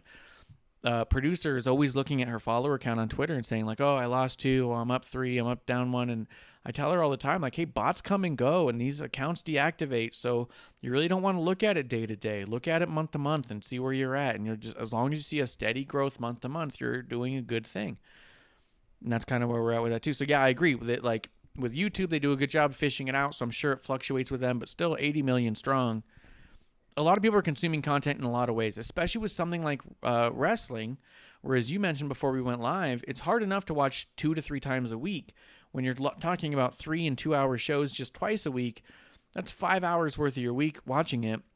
The shows right now between AEW and WWE, there's enough content out there where you're going to have to pick and choose a little bit. The thing I like about the brand split, circle back to that, is you're allowed the opportunity to only watch one of those a week if you want, to watch your favorites if you want, and you're not going to miss out. The Raw storylines don't interact with the SmackDown storylines enough to where if you said, hey, look, I only got Fridays. My brother-in-law was watching SmackDown every week, didn't watch anything else, no pay-per-views, no Raw, nothing, but watched SmackDown every week and enjoyed it because he could follow along. And I think that's amazing because in other companies, all other companies, not just AEW, if you're not watching all of their shows, when you don't have something like a brand split, you are missing chunks of the story. They're just flat out not there. I agree with that 100%. I when I started back up, I just started watching SmackDown. And I think it's easy for somebody like me who, I'm not into the bar scene or going out, and it's still, it's still kind of touch and go, I think, everywhere as far as that goes. But I started, I'm like, yo, I'm really digging what Pat's doing. Let me see what SmackDown is. And, I think for me, being, you guys welcoming me, the IWC welcoming me, being on the Wrestling on the Rock show, I was like, no, I need to watch Raw. I need to watch pay-per-views. It's just going to help me, be able to contribute a little bit more. I'm just more intrigued by what they're doing with all this stuff.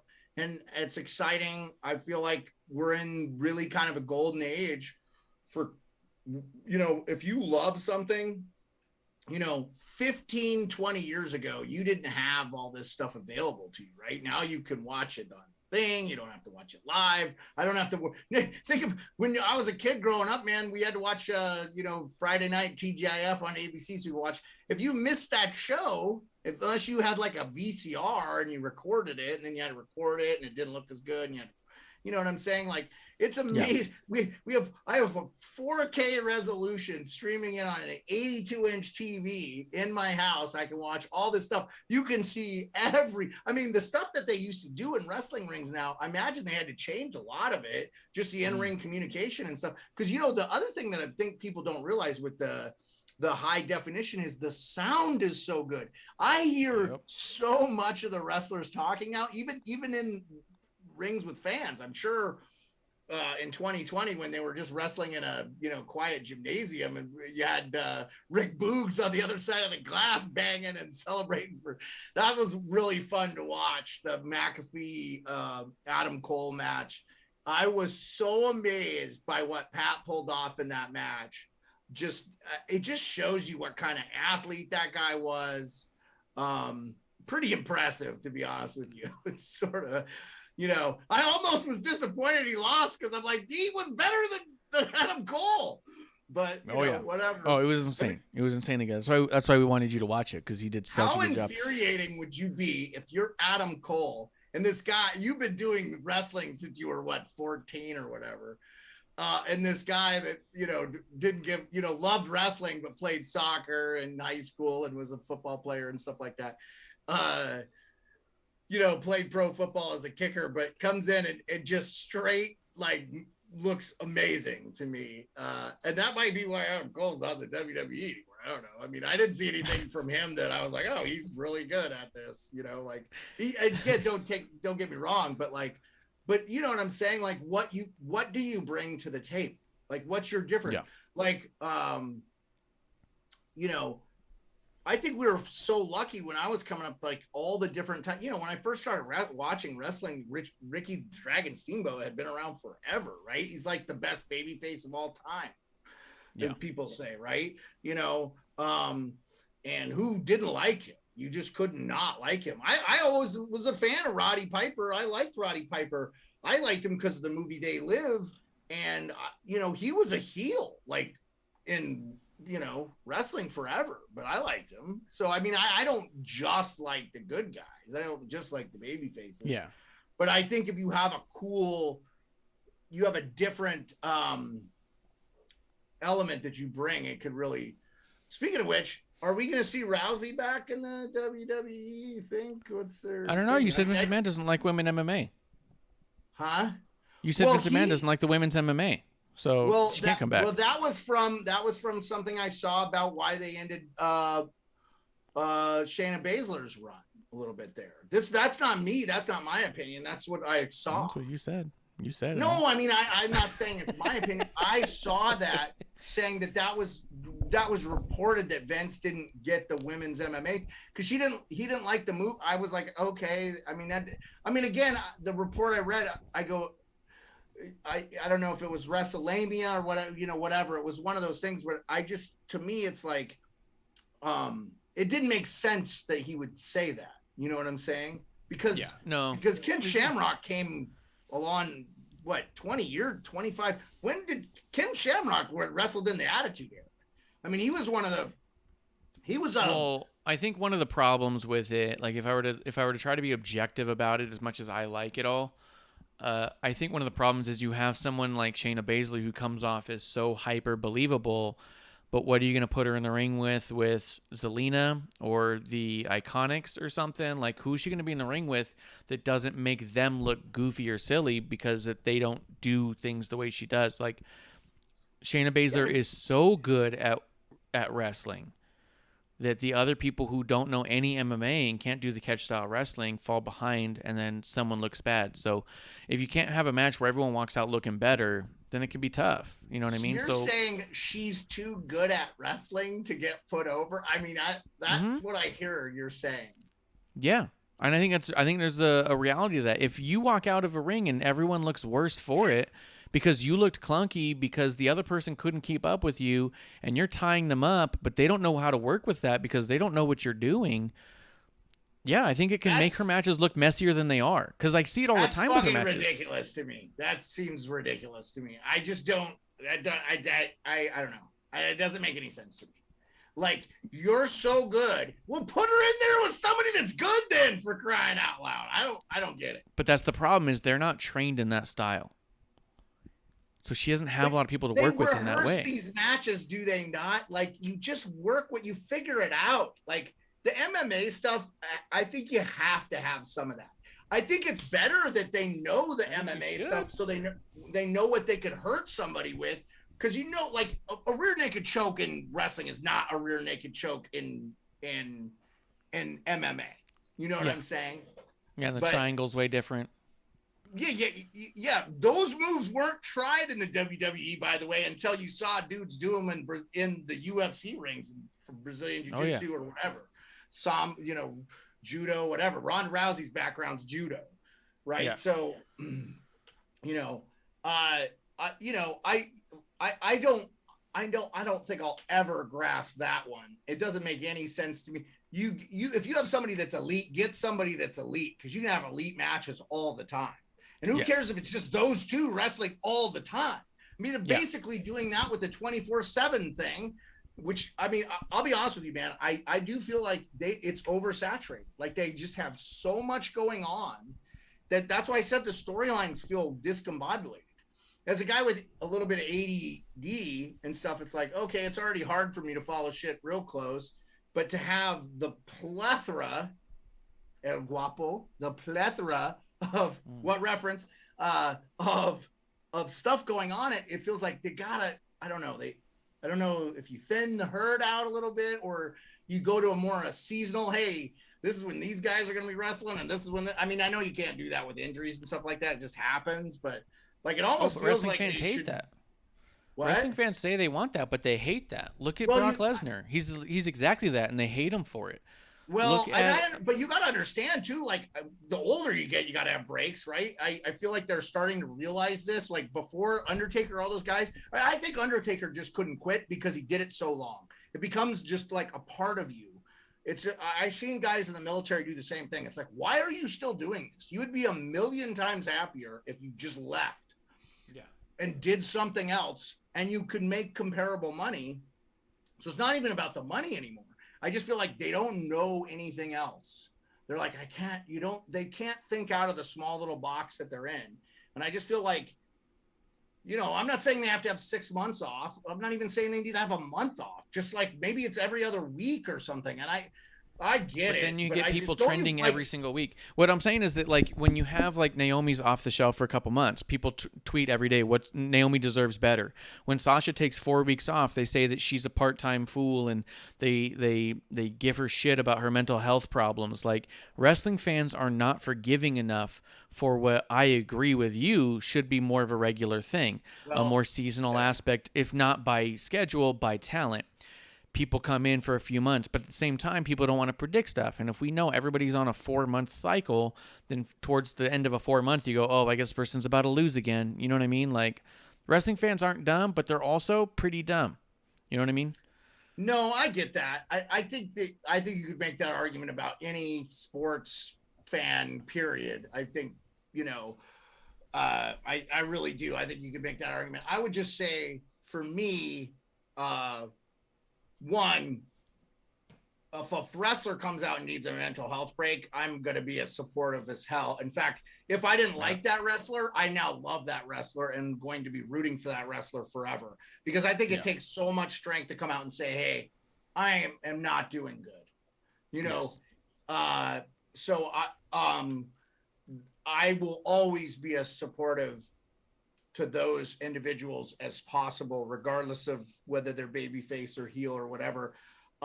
Injuries are injuries, but the mind is something that just needs a break from time to time.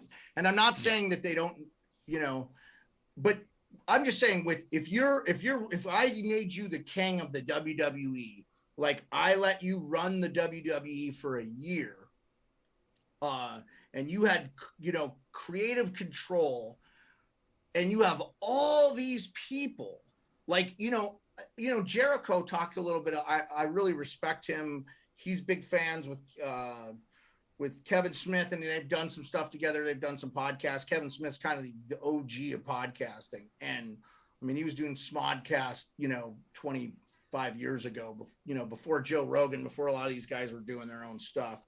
And you'd be hard pressed to find anybody bigger than Joe Rogan now in the podcast game, right? I mean, there are a few here and there, but I'll just say that are comparable. For me, like, I just feel like, what are you going to do with all these titles? How are you going to run a story? I mean, there's so much talent. Like I told you, and I have not come off this. For me, the matches, like the matches that I've enjoyed the most have actually been the women's matches. Have been really good. I've been really impressed with them. And when they're not long, they're still really quick and feel really well choreographed and or whatever you want to say. They just feel like the work was really put in. I'm not saying there hasn't been good. That ladder match on Monday Night Raw was awesome. It felt definitely like a throwback. And before we get off topic, I meant to put this down on my notes. Did you see the list of 8 pay-per-views they're going to do next year? And I know they're going to run one up against AEW, which I think they should. I think that's a wise decision. I think that's going to be a real indicator on where the WWE and AEW are based on how those numbers, if they're accurate, come out. But did you see? Yeah, I saw them. Okay. I didn't catch all of them, but it sounds like TLC, they might like the term I heard was abolish. I was like, well, they get rid of the TLC pay-per-view. That's fine. Because, you and I talked about Extreme Rules. What was extreme about Extreme Rules? Like, yeah, there was nothing extreme. Just don't have that pay-per-view be named that. I mean, I did you watch Halloween Havoc yesterday? I did not. That was an old WCW pay-per-view, right? Yeah. Halloween Havoc was a WCW. Yeah. They did a pretty good job with it overall. I thought it was funny that they called it Halloween Havoc when it was not on Halloween, but I get it. Like, you gotta do it. It's the closest one they had to Halloween, because otherwise it's after Halloween. No, I totally get it. I get it. You got to do it before Halloween. Yeah. So, because everybody's going to put up their Christmas decorations, right? It's all about Christmas. So right after Halloween. So, yeah. Anyway, I got on a huge diatribe there. Sorry. I just feel like... We'll go back a little bit. Let's see in the chat. Faptina says Bailey would have every belt. I think if you combine brands, Bailey would own the whole. Yeah, that makes sense. And it says, don't you guys talk about AEW on Wednesday? No, we talk about AEW on Thursdays. On Wednesdays, we talk WWE. It's typically me and Kev, but we got Sports Beard here today. And then tomorrow, we'll be back for an episode 1 about AEW, NXT, and the like. Other indie stuff as well. So as far as so let's go back to the Charlotte thing. You said you were reading rumors about her not being favorable in the back. Did you saw the title exchange segment on Smackdown?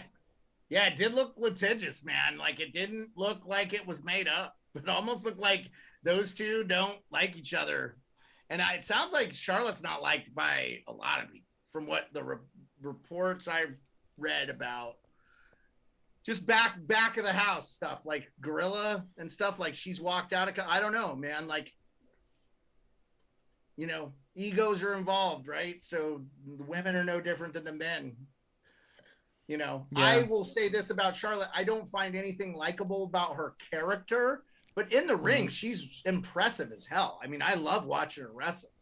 So, like, I'm just saying, though, it just feels like the women, all they have is heels right now. They like Nikki ASH and a few like baby faces, but Rhea Ripley, I guess, is a part of that. Like they got the tag team thing going on, and I enjoy watching them wrestle. Actually, it's sort of the male.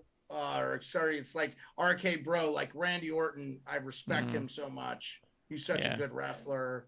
He's sort of like the elder statesman, right? He's sort of like the Taker now of the WWE, but yet he's still extremely relevant. I actually would argue, is there a bigger brand in WWE right now? Maybe the Bloodline than RK Bro.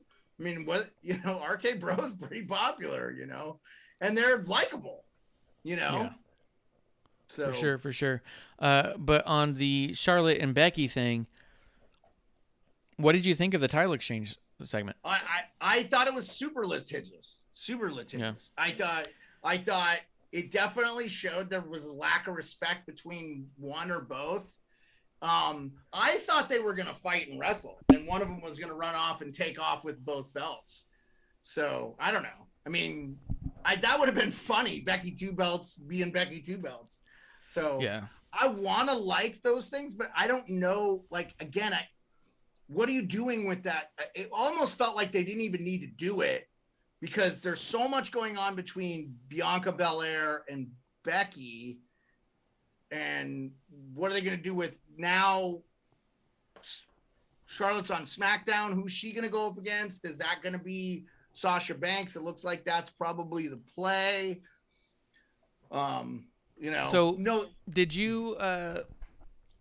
So a lot of people were talking about on the rumors that Becky was meant to grab the title from Charlotte. Charlotte pulled away and threw it on the ground and laughed in Becky's face, which you can clearly see happen. yeah, And Becky wasn't having it. Then the rumors in the back, they were yelling and screaming at each other, and then other rumors kind of go on and on. Charlotte was trying to say that she was that it was an accident, but if you watch it, she's laughing in the face of Becky. It's hard to believe it was an accident. It was not an accident. It was not an accident. Yeah, Yeah. 100%. But at the same time, we've been saying it on here for a while, at least episode 1. And Bishop and I had a whole episode that we almost just went on a Charlotte tear. I do think that Charlotte is one of the more overrated at this point, and I think that the reason is I feel like the entire roster, while she has remained the same part because she's bought into her hype that she really is the greatest, that she doesn't feel that she needs to put in the effort that others do. One thing I notice, and if you go back and watch the Bianca-Charlotte match from Raw this past week or the week before, you can see it happen. Charlotte, and if you watch these two matches, watch Charlotte versus Nikki Ash and watch Charlotte versus Bianca. And the Charlotte versus Nikki match, everyone goes, oh, Charlotte looked so good, but Nikki looked clunky.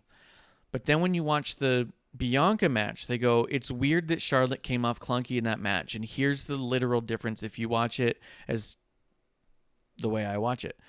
In Nikki, so Charlotte stops short of every one of her spots. Everything that Charlotte is doing, she stops short, which then makes Nikki, who's expecting Charlotte to be twice as far in her movement, to fall short of her positioning.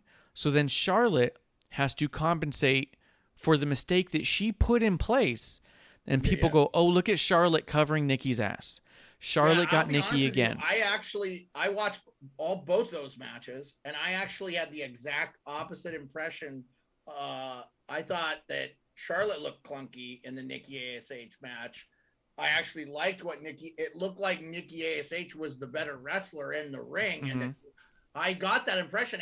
To me, it felt like Charlotte didn't even feel like she needed to be wrestling Nikki ASH. It felt like it was beneath her. I got that. I think if, as a viewer, it's not a diehard fan, that exudes through the television or secretes or whatever you want to say. I noticed that. And I definitely noticed in the Bianca Belair, Bianca looked, I mean, she to me might be one of the best athletes in all the WWE. And I think that match proved it. Yeah. So, this is what I'm saying. I think Charlotte's got great in-ring ability when she wants to show off what she can do. But I think if she's not emotionally invested in it, it definitely reflects on the television. And it's unfortunate. So what I'm trying to say, I think that with Charlotte, she sets a fire and puts it out so everyone can say, look what a good firefighter she is in the ring. She falls short of everything specifically to make the other person look bad. But when she ends up in the ring with someone who's actually far and away better than her and not starstruck by her like a Bianca, if you watch the Bianca match closely, Charlotte stops short of every single thing they're doing, and Bianca just goes, oh, I guess I got to do double, and then just does double. She's just that fucking spectacular that she comes off incredible, where most the people who are in the ring with Charlotte do fall in on, well, I don't want to look bad here or there, and they get in their own head, and Charlotte falls short on purpose to make them look bad. Instead of getting better, she's trying to make the rest of the roster look worse because she wants the conversation to be that no one is to her level, not the conversation to be that the entire roster has gotten up and beyond her level, which is what I think has truly happened. And I really do feel that at least the character Charlotte is aware and insecure enough that that's the way that it's playing out to me. Well, the WWE has not been shy to cut ties with people that they haven't done well. It sounds like from the rumors that I read and listened about were that she is not liked by like virtually everybody. And this is from like people that report on the sport. And I'm going to write names down next time, when I do these references and take notes, but like, and I just feel like that's a recipe for a disaster for her because if she goes to AEW or gets out of her WWE contract, I just feel like she's going to be another cog in that wheel. And I don't think she'll be as popular. And I agree with you. I think if you're doing that to people in a bigger promotion, imagine when you're not as big. I mean, I don't know. I'm assuming Charlotte makes really good money. I do also feel like there's a little bit of that nepotism that goes on in the WWE and wrestling in general that really can put, I mean, just virtually a lot of the big time wrestlers are all, like Roman Reigns and the Usos and yada, yada, yada, Randy Orton, all these guys that their family wrestled, blah, blah, blah. Jerry the King Lawler's son wrestled. I know that Ted DiBiase's son wrestled for a while, blah, blah, blah. So I'm with you. I agree. What I'm saying is I personally don't hate Charlotte. I've liked some of the stuff I've saw from her, but it doesn't matter what we think if she's not getting along with people behind the scenes. And when I say not getting along, it sounds like a lot of people dislike her badly. And so I think that's what you're saying. Like you're seeing that reflect on the television of her like purposely stopping short and in her match. I don't understand that too. That makes no sense. If the match looks like shit to me, you come off looking like shit, like you didn't rehearse it well or whatever. So like, I don't get that. Like, and I know sometimes they don't rehearse and sometimes those are the better matches. I would just say, I feel like, sometimes change is a good thing, and maybe the reason not be why a match looking like shit could benefit somebody is if you have the reputation for being the absolute best, then the conversation then becomes that match was shit, but it's no fault of that person. It must be the other person. We already know person A, Charlotte, is so good that person B must not be ready for this, and it'll stifle their career, not your reputation. But don't you think though that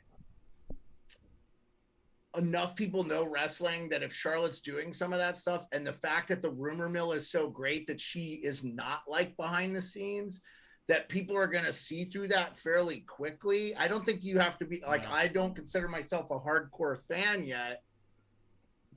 I'll say this. You don't consider yourself a hardcore fan, and this is the rumors coming out this week.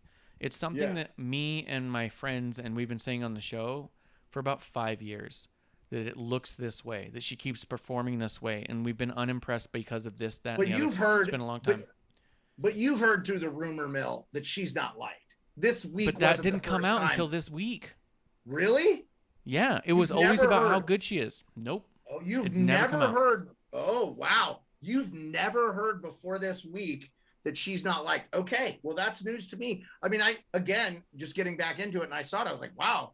I wasn't surprised by it because, you had talked to me a little bit about Braun Strowman and stuff. Again, I missed that thing, but that he was extremely unlikable in the back. And I feel like that makes a big difference. Like if you can't get along, it's like being a player, like being in a play or something, right? If you're not acting well with the people, then they're going to get rid of you. That's why they have understudies and stuff. Broadway, they don't have time to mess around with that stuff. They need people that can be cohesive. I feel like wrestling is no different than a Broadway show or an acting player group or something like that. But at the same time, WWE's invested an awful lot into Charlotte. They've even gone so far as to make T-shirts that call her Miss WrestleMania, that she's the whole thing. She was thrown into the story with Becky and Ronda that had nothing to do with her whatsoever. Literally, the way they put her in the match. So Ronda and Becky had such a heated rivalry that by the time WrestleMania came around, it was announced it would have to be the main event. Charlotte was put into the storyline because literally on screen, this is what happened, and there's no reason to believe that it's not a similar thing backstage. Vince McMahon comes out and says, I'm going to put someone in this match who knows how to do what I tell her to do, knows her place, knows her role, and runs with it, and then says, Charlotte Flair is in this match. That was it. Right. That's the story. The whole story is that Vince put her in the match just because of. But if you also watch the story unfold, there was no other way to put her in the match because she didn't belong in it.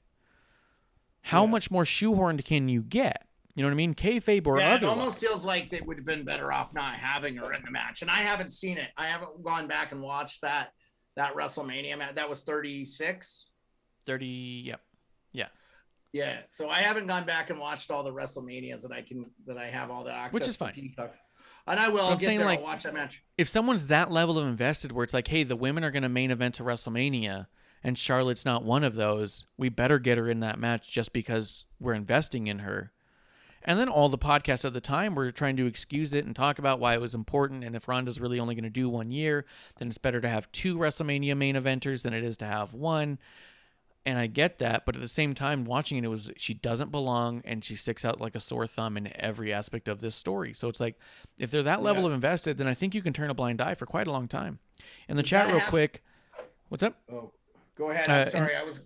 Before you do the chat question, do you think that has a lot to do with her father and the legacy there, though, and that Vince probably respects, Ric Flair to some extent and probably helped pave the way for her a bit? Do you think some of that plays in, or? I don't think it hurts. I don't want to say that's all of everything from everybody, just because you do see the Ted DiBiase Jr.'s and the Kurt Hawkins and the Bo Dallases. There are legacy people who come through and just don't have the same impact. Yeah.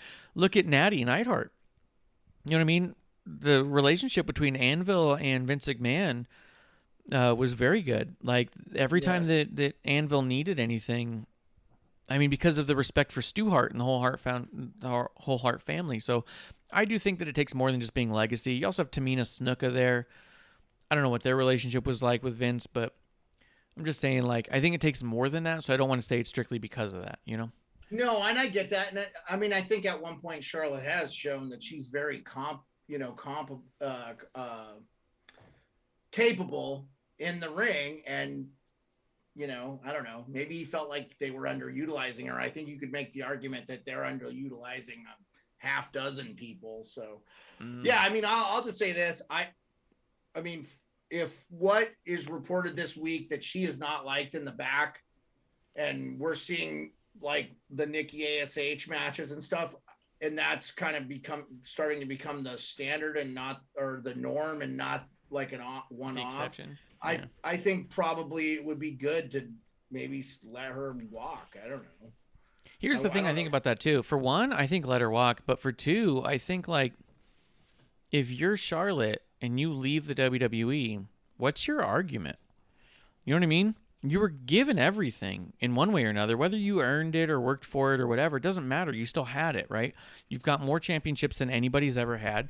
You've been in the WrestleMania main event.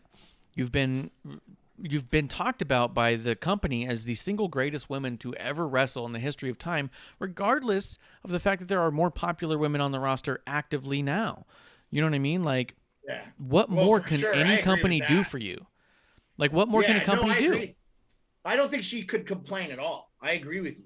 I agree 100%. It seems like she wouldn't have anywhere to explain. It does also feel like maybe there's some personal reasons why she might want to, her boyfriend wrestles in AEW, whatever. I don't know the guy's name, but I sort of get that this is a very much transient lifestyle and you spend a lot of your time on the road, like a truck driver type thing, and it's hard on the family. I get it. Yeah. In the chat a little bit, we got Fabtina says it won't matter because Charlotte always seems to be the star of every show and scene. Charlotte is fucking up her Hollywood connections, possibly, I think, because Sasha and Becky network with celebrities, which is possible too. You've got Hollywood. I mean, Sasha's in Star Wars. Becky was in Billions and supposedly has a contract with Marvel. Sasha was in Star Wars? Yeah. She was in Mandalorian. She was on the Mando. Yeah. Yeah. That's right. Well, she's from Cali, right? Because she's cousins with Snoop Dogg. So she's already got kind of an in. Sasha Banks. Well, she's from Boston, but yeah. But she's cousins with Snoop Dogg regardless. Yeah. I think they're cousins. Yeah. Not all of Snoop Dogg's cousins are in Star Wars. No, I know. I mean, dude, by the way, she's impressive. She's, I liked what I've seen from her. And I think she did a Broken Skull interview too. I saw. Great. I wanted to ask you because I have not gotten to see any of her wrestle since I've been back to the sport. But what are they doing with Bayley? I know she's one of your favorites. She, what she's are they injured. doing? Okay. She's hurt. She's rehabbing her knee. Yeah, because they're not ACL. doing any subplot stuff where she's Nope. not doing back of the house stuff or anything like that. It'd be nice to see maybe her in a management role or something if she'd come back and not compete or something. I just feel like I do agree with you. Like I think out of sight, out of mind, people don't think about them, and I think that's probably the worst thing for a wrestler sometimes is if you are gone Sometimes. from the But scene, I think you just also, get forgotten. depending on the severity of an injury, sometimes you don't want that performer to think about anything other than rehabbing it properly and not being rushed Right. back. I get that too. I'll just say too, like of the storylines, the women's just feels like there's so many possibilities and it's so saturated. Like, what are they gonna do? I do feel like if Charlotte left, I don't think it would hurt the women's brand at all. So, I agree. and I'm not rooting against her for. I would like to see people get along. I mean, why can't we get along? I would like to see her do well and. But I almost feel like if Becky Lynch is going to be the giant heel in Monday Night Raw, do we need to have the same sort of thing with Charlotte and SmackDown? It feels like that they, that's maybe why they made the move, Yeah. Yeah, I don't know. Can we hit the chat real quick? There's something down there I haven't seen. It says, yeah, prior to this week, everyone loved her talking about the rumors and stuff going around. Yeah, it didn't come out at all that she was even remotely difficult backstage until this week, where it was all like, it's all boiled over, and it's like, we've been talking about it for a long time. It does sound like though that there were like real wrestling reporters reporting on it though. Like the whole belt thing definitely felt. I mean, a lot of times when that shit looks real in the ring, it's pretty close to what they call a shoot, right? Like it felt like that was those two women do not like each other whatsoever and don't want to have anything to do with building each other's brands. You know what I'm saying? Like you can tell at times when guys like to wrestle each other. Like what was the last Cesaro match? Who did Cesaro wrestle? The last match I wrestled. Was it Drew McIntyre or something? I don't know. Anyway, you could tell like the guy he was wrestling, like they really got along. Like it was a great match. Like the in-ring chemistry was like they are probably friends outside of the ring, Like, well, you'd think that, and I saw someone else mention this too, because someone was like, "Oh, if they're really trying to get a program where you end up with with Becky and Charlotte at Survivor Series," I said it would be unwise to put them in the ring together because they clearly have a lot of animosity right now. But I think it's a silly thing to say in wrestling when you consider guys. I mean, the greatest rivalry. Like, if you talk about greatest rivalries of all time, Bret Hart and Shawn Michaels comes to mind immediately. And those guys legitimately hated each other. Jerry Lawler and Bill Dundee in Memphis was one of the most money-drawing programs they ever had there. And it was because those guys absolutely, actually hated each other. Like, there's a difference between being unprofessional and being unsafe, right? Like, but let's say you can this hate too, someone though. and still be Shawn Michaels professional. Shawn Michaels was way unprofessional. He when the drugs and alcohol got real bad, and he'll be the first to tell you. Like, right, but not in the ring. He wasn't. No, he was a piece of shit in the back, but in the ring with him and Brett, they wanted to prove to each other that they were the best. It definitely boiled. If you go back and watch some of the like histories of that feud stuff, there were some times where like, I think he assaulted a fan and there was a lot of stuff. Like there's some things there where Shawn Michaels is, again, one of those guys that's like, how did you fucking survive your drug and alcohol? Like, I mean, he was so talented. I get that. Like, right. But none of that has to do with what he did in the ring with Brett. No, but I'm saying, well, the fucking Montreal screw job, like that whole thing, like that wasn't. Did he injure Brett? Right? What? Did he injure Brett? No, but wasn't Brett Brett thought he was going to win that. He kicks out. Like that's the fastest 3 count I've ever seen in any wrestling match ever. Like that was not supposed to go down that way. Right. But they didn't hurt each other. No. Yeah, those guys were incredible. Yes, I agree with that. Like Shawn Michaels, as much as you could say about that guy, like incredible in the ring. Exactly. And that's my point. That's literally what I'm trying to say is that even in that, we have the most televised screw job in all of history, Shawn versus Brett. Yeah. You have someone who's admittedly under the influence of a lot of things and was just an absolute asshole to everybody backstage against somebody who absolutely hates him and he absolutely hates, to the point where they were getting way personal in their promos on levels that would get them in actual fistfights in the back. But when they went out in front of the camera in the ring, neither one of each other took liberties or hurt each other because they were professional. But what they did do was try to prove that they were better than the other guy in the ring, which came out to be some of the greatest matches possible. And that's what I'm saying. If you think that the idea, and not you specifically, but the IWC, if you think the idea of putting Charlotte and Becky in the ring is dangerous, you're also saying in that case that you believe one or both are unprofessional or unskilled. Well, let's hope that none of this happens. Let's hope that she stays and that they do wrestle each other. You know, the Raw women's and SmackDown women wrestle each other at WrestleMania again or something. I don't know. And maybe that's Survivor Series is what they're saying. But at the same time, I will also completely be on board with the argument of I don't need another Charlotte Becky match. But not because I think they're unsafe or unprofessional, but just because I think that Becky got the greatest match we'll ever see out of Charlotte at Evolution back in 2018, and I just don't need to revisit it. I'm not as interested in it, but I'm also not as interested in a Charlotte storyline in general, so it could just be that. Well, and then maybe there's some argument to her taking a little bit of a break and, like, you know, letting some of this stuff kind of wash away. Because, I mean, she's a human being. She's going to know that, you know, these things are being said or reported about her. Mm-hmm. And if she's, I mean, I think sometimes, man, I think some people aren't really self-aware, right? And maybe until someone says, hey, man, you're being a effing asshole. Yeah. Like, maybe she doesn't realize, and maybe that'll make things better. I don't know.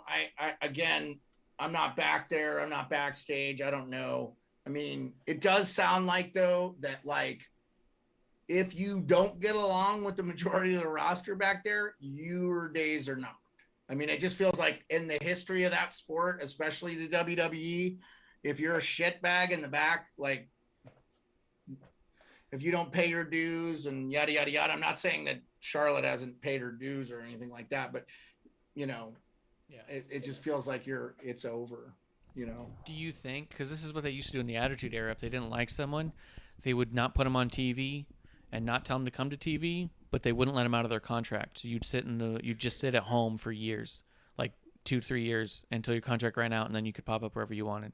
Do you think you do something like that, or do you think you let her hot off of an angle, hot off of a championship, go wherever she wants to go?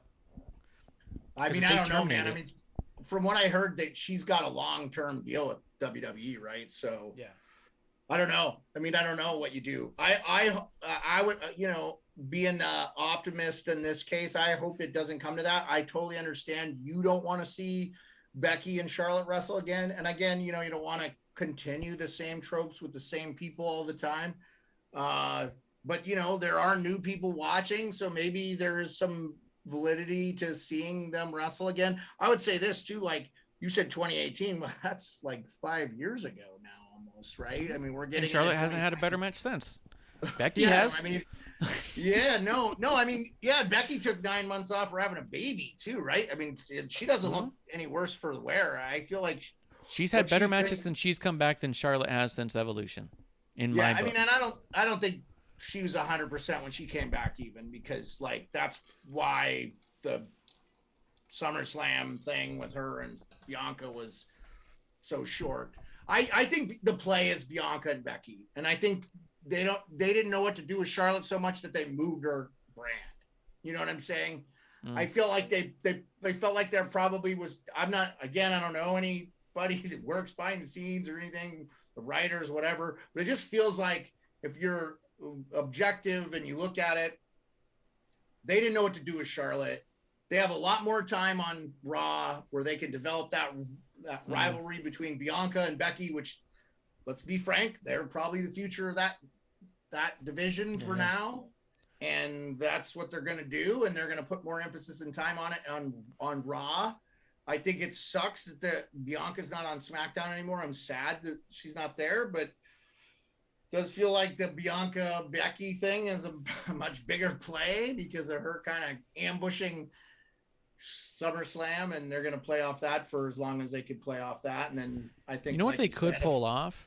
Back in, what was it, 90-ish, 99-ish, somewhere around there. I can't remember the year. But back, maybe it was actually 97, when Shawn Michaels won the title. He came out during one of the segments and said, "I've lost my smile." And he relinquished the title so that way he wouldn't have to lose it to Brett. He ended up coming back a few months later and like doing backflips and stuff because he also said he had a bad knee that he wanted to get checked out, but he came back a couple months later. But so he came back for like a run for like 1 or 2 years. But then he disappeared again because of injury for like 2 or 3 years. But the whole time, because WCW was still very much around and doing stuff, WWE kept him under contract and paid him the whole way through. I wonder if you can pull something like that off with a Charlotte right now, where she's got all this heat. Send her home for a year and a half, and when she comes back, people go, "Holy shit, she's back." You know what I mean? Well, yeah, no, I think that's not a bad thing. I will tell you that in the research I've done and stuff, some of that was drug and alcohol related with Shawn Michaels. Some of his weren't absolutely, just but that wasn't company knowledge at the time. He went to rehab, did he not? Like more than once during those time frames, I think. Yeah, later on. I know he had injuries. I thought he had a bad back too. Like I remember hearing that. They were like, "Oh, bad back." But maybe that bad back was a way to say that, you know, you had an opioid addiction and was doing cocaine. And no, he had a bad back and it led to the opioids. But yeah. But he was like a complete nutter nightmare to deal with when he was going through all that. Like even Triple H and him were really close, and like Triple H had to tell him, like, "Dude, you're dead to me." I think a lot of that happened. Like that went down. It took a lot of years for those fences to mend. And I think I got a little bit of that from the Broken Skull sections with Stone Cold. Those are great, by the way. I love those. Yeah. They're a super way to kind of get caught up and learn about stuff. Because like The Godfather, I remember his character, and I was like, "Oh, he was the same as Papa Shango." Yeah, all that stuff. Like, and his story was cool. Like he also didn't start as a wrestler. Bill Goldberg, same thing. Like I think a lot of people like vilify guys like that don't like, didn't want to do it forever. Like, okay, great. Seth Rollins, you were doing flips on mattresses and shit in your backyard in Iowa. Okay. I mean, so were a lot of people that didn't make it to the big time. So, yeah. But I don't know. Yeah, I agree with you. I think sometimes absence makes the heart grow fonder too, right? I think look at all the guys who've come back to WWE that have left, like all of them. Like, a lot of I really think that the problem we've had with Charlotte is we've never had a break. And the one time she got a break, it was less than 6 months. And she comes back and she goes, "Oh, look I think that everyone's going to be missing me now." And she was expecting this huge reaction and people still booed her. And she's like, "What the hell?" I was like, "Well, we just saw you the same year. Like, we've already seen you." Like, I think she needs a year and a half off. And if she came back, you'd be like, "Oh shit, what do we have on our hands?" Because I think she does have the name recognition, you know? She needs to be like a Mankind or something. Somebody that comes back and like throws a wrench into the big heel that's going on. I think that's the only way that you could do her. I agree. I mean, that might not be a bad deal. If she's under a long, you know what too, man? Like if she's under such a long-term thing and the WWE doesn't want to lose her, I don't disagree with that. Because correct me if I'm wrong, these guys don't get paid by the match. They just get paid by their contract. So you get paid whether you're working or not. The reason that they want to work is because they also get paid on the merch. And if you're on TV, you get new shirts, you set a new tagline, you get another shirt. So I get that too. But at the same time, like you said before, I don't think Charlotte's suffering for money right now. I think that, you take her off the show for a little bit, have her come out, have her throw a fit, make it a storyline, have her throw the title and say, "You know what? I'm not respected. This title doesn't mean anything without me. I'm going to prove it. I'm leaving. I'm going home." And have her go. Have her attack Beth Phoenix vis-a-vis like Brock Lesnar did. I don't know, by the way, did you see that guy tweeted, "I unbreakable" or whatever? I said, "Well, yeah, but your pants weren't," because his pants split open when Lesnar did the what's Lesnar's finishing move that he did twice? The F5. The F5, yeah, which is, I guess that's an F for a tornado or something. What's so funny? But yeah, no, Yeah, I agree. I mean, again, anything that makes it more enjoyable to watch, I want to see it, right? Mhm. Like, I don't mind seeing the heels get over and do, but eventually they got to get their comeuppance, right? You just can't watch the bloodline just like plow through everybody. I don't want to see Roman Reigns be the all-time champ. Like, he's not better than The Rock. He's not better than Stone Cold. He's not better than the Ultimate Warrior. He's not better than Hulk Hogan. He's not better than Andre. He's top 10 maybe, right? But he's not better. Definitely better than Warrior. I don't know, man. With Warrior, I mean, I'm just saying, like, nowadays when you go back in retrospect, look, oh, he wasn't that great a wrestler and yada yada yada. Okay, fine. But when he came out with that music and him just being a like freak, look, I mean, he was the first guy. What? He was popular as fuck for sure. Dude, he was. I mean, I love that guy. Like, when you're a kid, you're like, oh my God, he looked super fucking human. I mean, yes, now we know he was probably on every fucking steroid known to man, and also why the guy died in his 50s, okay? I mean, so, you know. Yeah, it was wild. It was wild. You know, but, like, still, like, he deserves to be in the Hall of Fame. I'm just saying, like, for popularity and the stuff that you saw in the, like, what people liked back then, it's just different.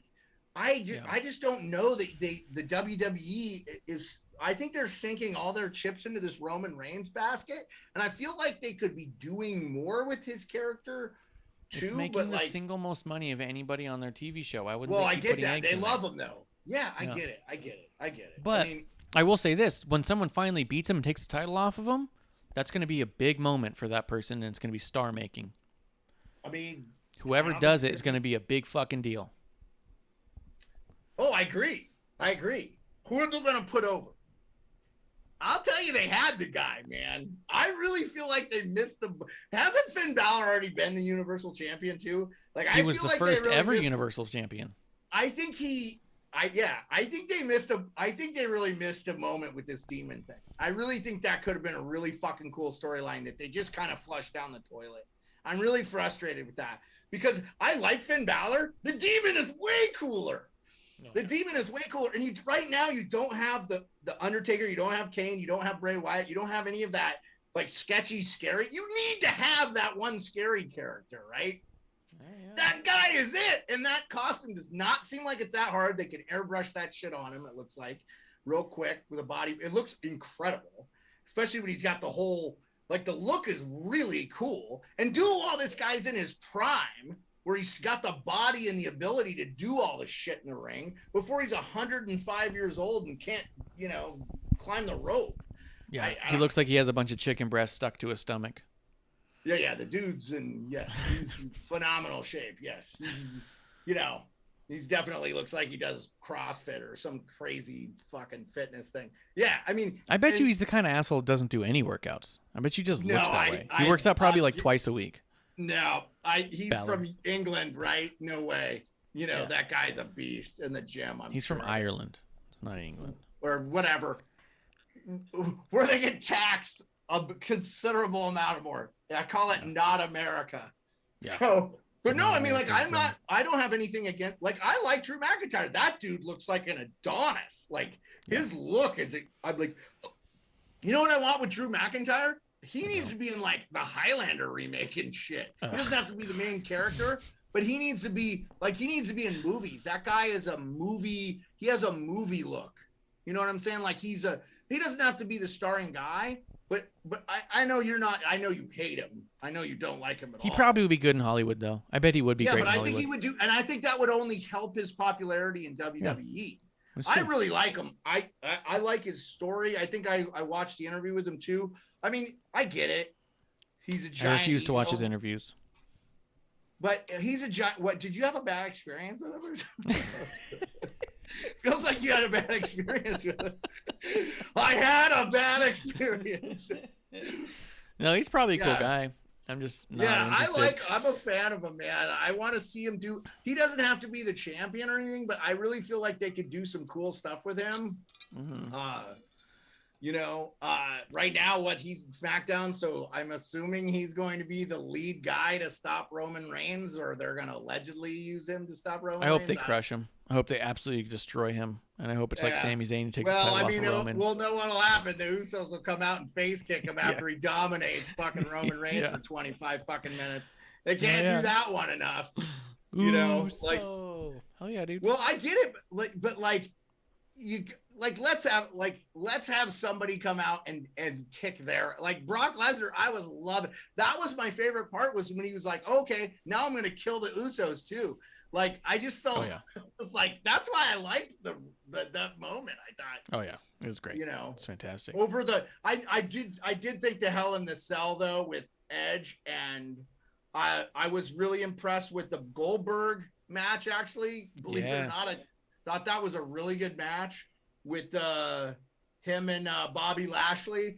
Now, what are they going to do with that? Is it over? Because Goldberg obviously didn't kill him. I was kind of hoping they would actually. Oh no! Yeah.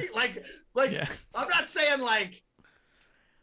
but make it look like he did kill him. Mm-hmm. You know what I'm saying? Like, run him over with a car or some shit. Like, I don't know. Like put him in a coffin and bury him. Obviously he wouldn't be in the coffin, but do something like that where Lashley can take the break that he's obviously going to take, right? So. Yeah, or Goldberg's taking a break. We'll see how it plays out there. What do you think about them giving Xavier Woods the King of the Ring? I was for it because I feel like they don't have enough baby faces doing anything. They got to have somebody. Do you think it's possible, after watching SmackDown, do you think that now that Xavier Woods is King of the Ring, that he's going to turn heel? Because he started saying some pompous shit. Well, I thought he towed the line a little bit. Yeah, I thought that they really spend it like he had always was like a dream for him to be King of the Ring. It didn't come across that pompous to me. I actually didn't think you got close. Either of those two things were. I thought, they're gonna do the coronation thing. It didn't feel like that was that pompous. I felt like it was just part of the thing, just to say, hey, we won King of the Ring, good for them. And I hope they keep it. I really like it. For both the men and the women. Oh yeah. If they turn him heel, I think they're missing the mark. I mean, again, what do you do? New Day is so popular as a group, right? Yeah. I mean, they separated Big E and stuff like that. So like he's doing okay on his own. But again, I have a suspicion he's going to have the title for like a month and they're just going to rip it from him. And then he'll never get a chance again, which is sort of unfortunate.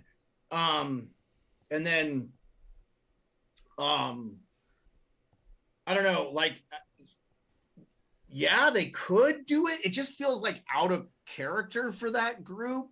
I mean, They've probably have in the past. I was going to say you've probably seen them been heels. So, yeah. But who else is a heel?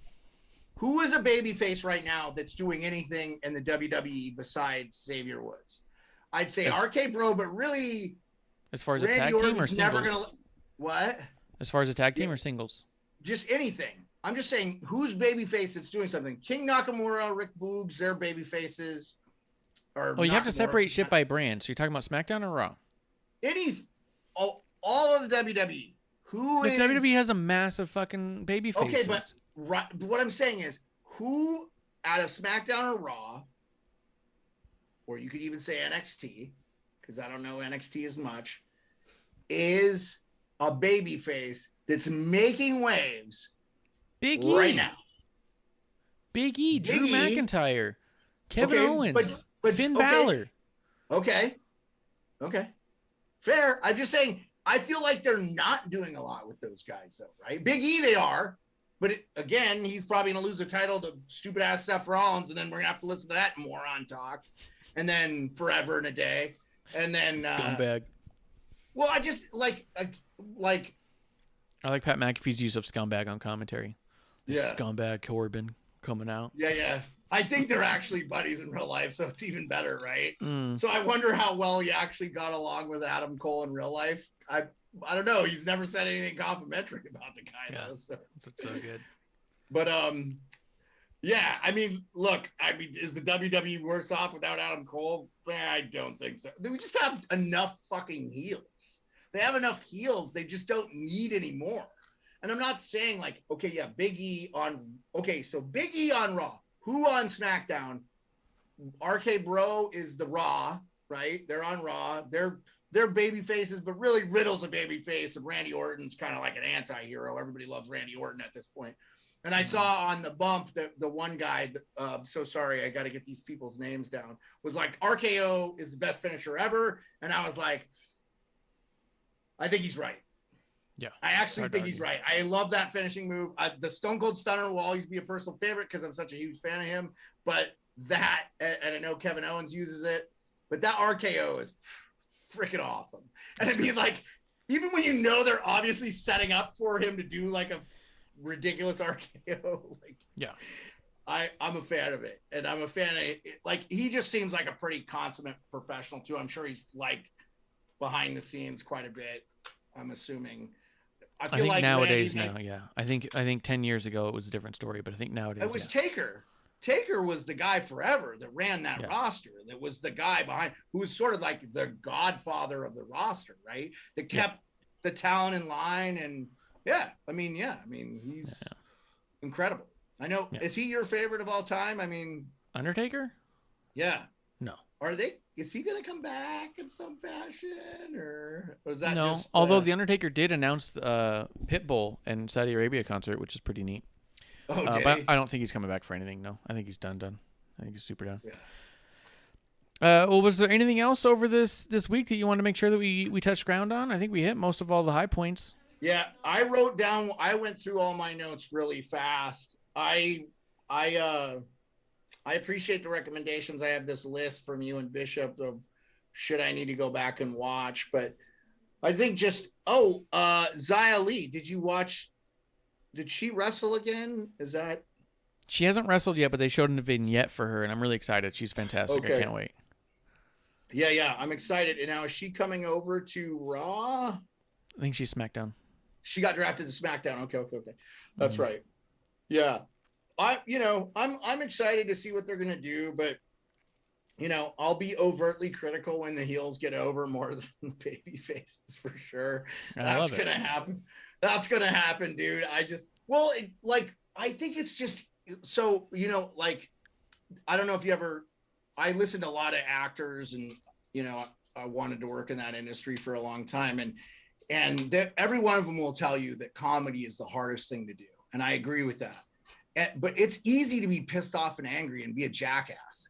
Those things are, it's so fucking easy to do that. So to me, the heels stuff is anybody can be a heel. Anybody can be an effective heel. You don't need to take the most talented wrestler on your thing and make them a heel. I don't understand it, because you could take any shitbag from your roster and make him a heel. And when that guy outlives his usefulness, you can make somebody else a heel.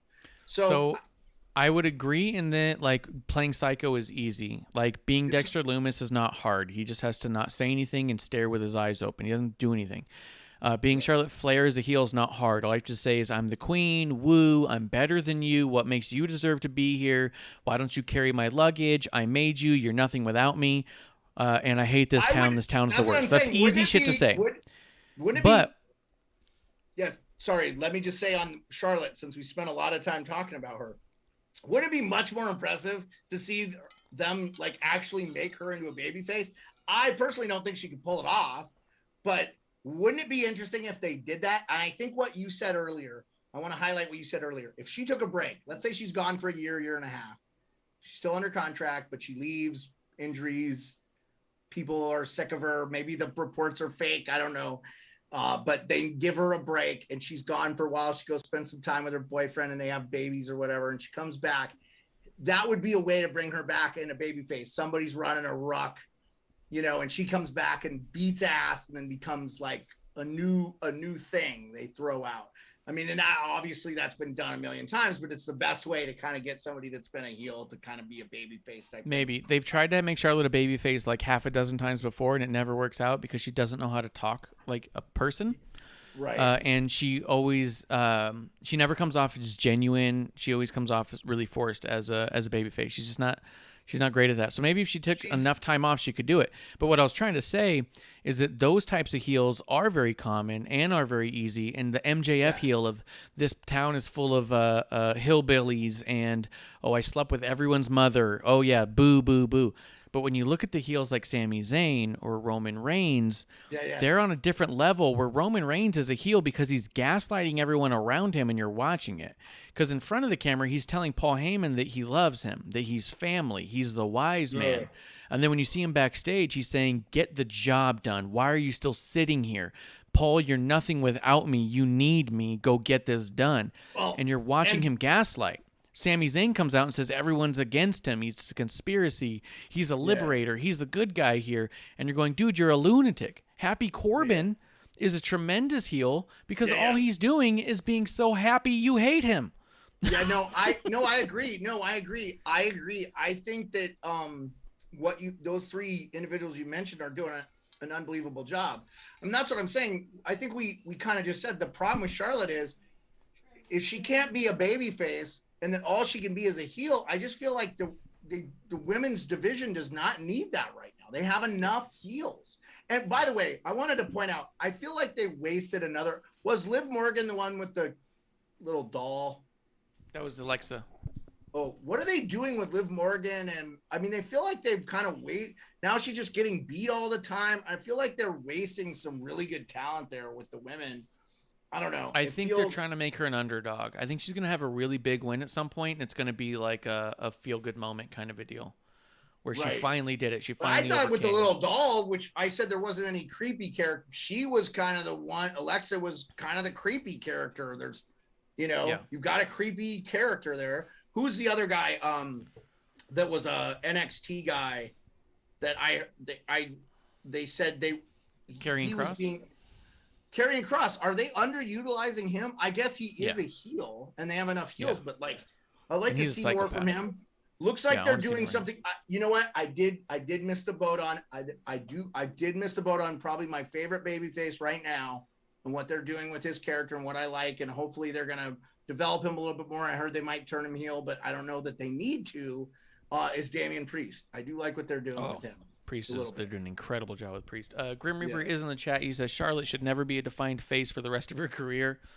Well, if you ask Beard, she's not going to have much more of a career. They're going to let her go, cut ties. Well, that's not me. That's not me. I'm just reading what I heard on the internet. I'm giving you shit. And Grim Reaper says hi. Hi. Cheers to Grim Reaper. What chat are you looking at? That you have? Are we multicast? So we're on something. We are else? multicast. Yeah, we're on. I'm looking at the Twitch chat, but I also get a feed you're for on the Twitch YouTube too. and Twitter. We're on Twitch, Twitter, YouTube, and Facebook right now. So you. Yeah, and then producer lady saying that during the back and forth between Charlotte and Sasha on that title exchange thing, that in her mind Sasha became a babyface right then and there because it's like I just want to cheer for Sasha, let her beat the shit out of Charlotte. Yeah, but I think wasn't Sasha kind of a babyface anyway? I mean, anti-hero. Yeah, I got you. I agree with that. Anyway, yeah. Tell producer I didn't call you by your first name one time, Marsh, the whole time. That hasn't happened once. She's not gonna believe it. She's gonna rewatch the whole thing just to try and find a moment. She just won't find it. Yeah. Well, cool, man.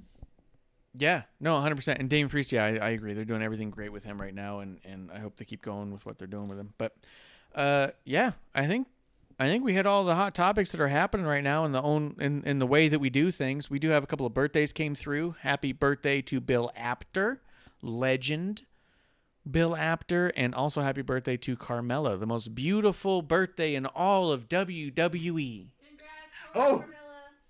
Her new mask with all the bejeweled things, that's impressive. They're making that little flexible. But she's now a Raw. I'm bummed out that we won't get to hear Pat's comments about Carmella. Yes. I actually felt like he helped sell that character a little bit. 1,000%. I'm gonna miss.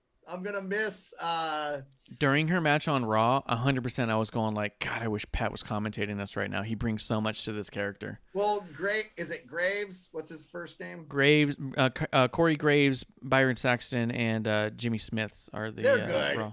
Graves Graves plays the Lawler heel JBL thing fairly well too. He's a former wrestler too, right? Where he got told, "Hey, you can't do this anymore." His neck is wobbly. But also congratulations to Corey Graves and Carmella because they got engaged on her birthday this year. Which was they're actually an item. Good for them. Man. They are an item. That's why. For one, Corey keeps making comments, and Byron will be like, "Oh, of course you're biased." And then during the match, where Liv threw Carmella into the ring announce desk, she looks over at Corey and just said, "Congratulations, by the way." Oh, and I saw. I did not catch that. That was a cool moment, but I didn't know the context because I didn't know that Carmella and Corey Graves were an item. So. Yeah, that's cool, man. I think Corey's a Yinzer. I've seen him on Pat's show, but I had no idea who he was. What? A what? You don't know what a Yinzer? You don't know what a Yinzer is? No, I don't know what a Yinzer is. A Yinzer is a youth from Pittsburgh. Something they call Pittsburgh. Pittsburgh calls themselves Yinzers. So yep, he's definitely that. He's definitely from Pittsburgh. He moved Carmella to Pittsburgh. She didn't know she was going to like it. It's all out there, wide out in the open, flailing in the wind on Bear With Us podcast. Their podcast together about all that. But cool. Yeah. Anything else was you want to throw out there? Where's Carmella from? We started but didn't until. Where's Carmella from? Yeah. Staten Island is the storyline. But from Boston? They couldn't say Boston because of Sasha? Yeah. So she's from Boston, but she was known as the Staten Island. Oh. The Queen of Staten Island? Or was it the Princess? Staten Island and Boston are not even remotely the same thing. So they're not. But Sasha Banks is the boss from Boston, and so it was Boss Town, and so by having someone else from Boston it wouldn't work, so they made her the trash talking moonwalking Staten Island princess. And off to the races she was, which also created a little if you want to believe all the rumors and stuff and the little quotes you see here and there, created a little bit of animosity between Liv Morgan and Carmella because they're both in NXT at the same time, and Liv Morgan is actually from Staten Island, so she couldn't be from Staten Island, and she's like, "What the fuck, dude? You're literally pretending to be me right now." Right, yeah. That's brutal. She ended up, they said New Jersey because she couldn't be Staten Island. Yeah. So Carmella's like, "Fuck." So, and let me throw this out too. I don't know where they get the Carmella character from, but Carmella was the name of Tony Soprano's wife, even though the Sopranos were based out of New Jersey. I think everybody associates the mob with New York or Chicago. And so Carmella being like a consiglieri's wife's name or something, I don't know if they were trying to play on that Italian mob thing or not, but it could be because at the time her character came up was with Enzo and Cass, and they were super Italian, like right. They spelled soft, SAWFT, soft, like that was a whole thing. So it's not like Boston doesn't have the mob, but when you think of the mob from Boston, they're all Irish, right? And the Italians are the New York, New Jersey thing. So there's that whole thing they got to placate on. So. Yeah, well, if you want to call her quits, I know we've been going for a good hour and a half. About 2.5. 2.5. 2.5. Okay, sounds good. It goes by fast, man. I enjoy it. I know we'll get better at going through things. It does help when the producer shows up and can throw topics out too. So she's there the last couple minutes she's been barking at me to get certain things done, so we've been doing that. Yep, we covered that earlier. I'm telling you. We talked about the YouTube. Go to WrestlingOnTheRocks.com. Hit links and click the YouTube. Hit the subscribe. We are so close to a custom URL, and you can't imagine how badly we want a custom URL. It's our wish list this year for Christmas, so make it happen, guys. What do you need for a custom URL? 100 subscribers. We're at like 95. So we're on the edge there. So also, give a shout-out to your buddy Hot Takes Hockey. Yeah, I will. Hot Take Hockey. He's live right now doing the Leafs, his poor Leafs and Blackhawks. So swing on over to Hot Take Hockey. Hot Take Hockey is the reason I have 136 subscribers, and I got it in like 2 months. So, wow. But you got to understand too, man, the hockey fan base, with live streams and stuff, people jump over and come over. It's a little different.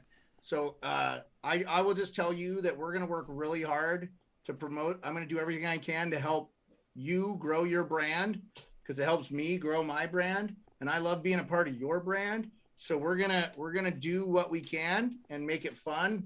And maybe we have you on the Sports Beard or something. We figure something out there. I was thinking that Ref Marsh and producer come to Alaska and we do an in-home show. That'd be good. So, that'd be really good. Do some cigars, talk some sports. Here's the other thing too, is that like, I'm not bad at talking sports because I've watched a ton of sports growing up. I just never got invested the same way. So I do have a different perspective of it when I watch it, which was one of the fun things. Even when you saw me at the Dodgers game with you, we were at a home game at Diamondbacks and I was kind of cheering both teams. And at one point, your wife's like, "What's the matter with you? Just pick one." And I'm all like, "I just like watching good plays. I like watching good athleticism." Dude, I even told you I didn't care if you chose. Why wouldn't you cheer for the Diamondbacks? You've spent a lot of your life in Arizona. Like, exactly. I get it. I was like, I'm not booing them, but at the same time, if the Dodgers do something real good, I'm like, "Oh, well done, guys. Good job, man." So you know? here's where I'm at with it. I just want to enjoy the experience. I don't care. Like, I didn't care if the Dodgers really won that game or not. Like, is my life infinitely better if they win? No. Is the experience that night better when they won I mean, shoot, there was more Dodger fans there than there were Diamondbacks fans. It wasn't even close. But I'll just say, like, it's all about the experience, Marsh. Like, you know, and you don't have to be an expert. Like, I'll say this, like, we're coming back to Arizona, like, probably before the year's out. And let's go to a hockey game, because I feel like that is the sport you have to watch in person if you've never been to an NHL game. And we've been to Roadrunners games, which is minor league, but we haven't been to an NHL game. Yeah, but it's no different. It's no different. Hockey live is good, whether it's minor league or not. I mean, it's a very thin margin between the guys playing for the Roadrunners, not playing for the Coyotes, especially right now, because the Coyotes aren't very good. But we could probably see a really good team for next to nothing. Like, sounds good. Half of what we paid for the baseball tickets, and probably sit right behind the benches if we wanted. So sounds good. And then we'll talk about it. I like the Coyotes arena is nice. I hope they get a better one in Tempe or Scottsdale or wherever they're going to put it, so more people go to the games. But I think they're on the up and up. So we'll see. I mean, we'll see. We'll see how it goes. Had a great time. How you are joining the team. Had a great time. I hope you had a great time. For it. Absolutely. Love having Sports Beard on here. He's at beard_sports on Twitter. I am at Ref Marsh. We are at WOTR, the show. Me at Crybaby Clump, and Miss Amanda Jane are going to be back tomorrow for a brand new episode 1 where we're going to break down AEW, GCW, the Jericho Cruise, NFTs. Tomorrow is Thursday. And so much more. Right here in the dive bar of the IWC. Guys, thank you for coming through. Follow, like, subscribe, do all those things. Also, I had mentioned it briefly before that the Pro Wrestling for Life with Sean Waltman is on hiatus at this moment, but I have started working with John Arezzi on Pro Wrestling Spotlight. So if you wanted to go check that out, check out the YouTube, see what I'm doing with them. It's also pretty fucking fascinating. This guy was, I mean, if you don't know who John Arezzi is, you should. But he was running a radio show back in the early 90s and such. So what he's doing right now is he's going back and revisiting 30 years later to the date, the shows that he was doing then, and giving a new perspective on the old stuff with a ton of old interviews from classic legends who were going on to his show. Bruno Sammartino, Billy Graham, Mick Foley, Paul Heyman. It's been really fascinating doing editing for it and listening to it all. And I suggest you guys jump on that as well and listen to it as well. And, you know, you support them, you support me, you support us. Go to WrestlingOnRocks.com for all of our links and such. Guys, we will be back tomorrow night for a brand new episode 1 to talk about those things. If you just like hearing about WWE, then you can come back next week on Wednesday for a brand new episode 1. Guys, that's the last call.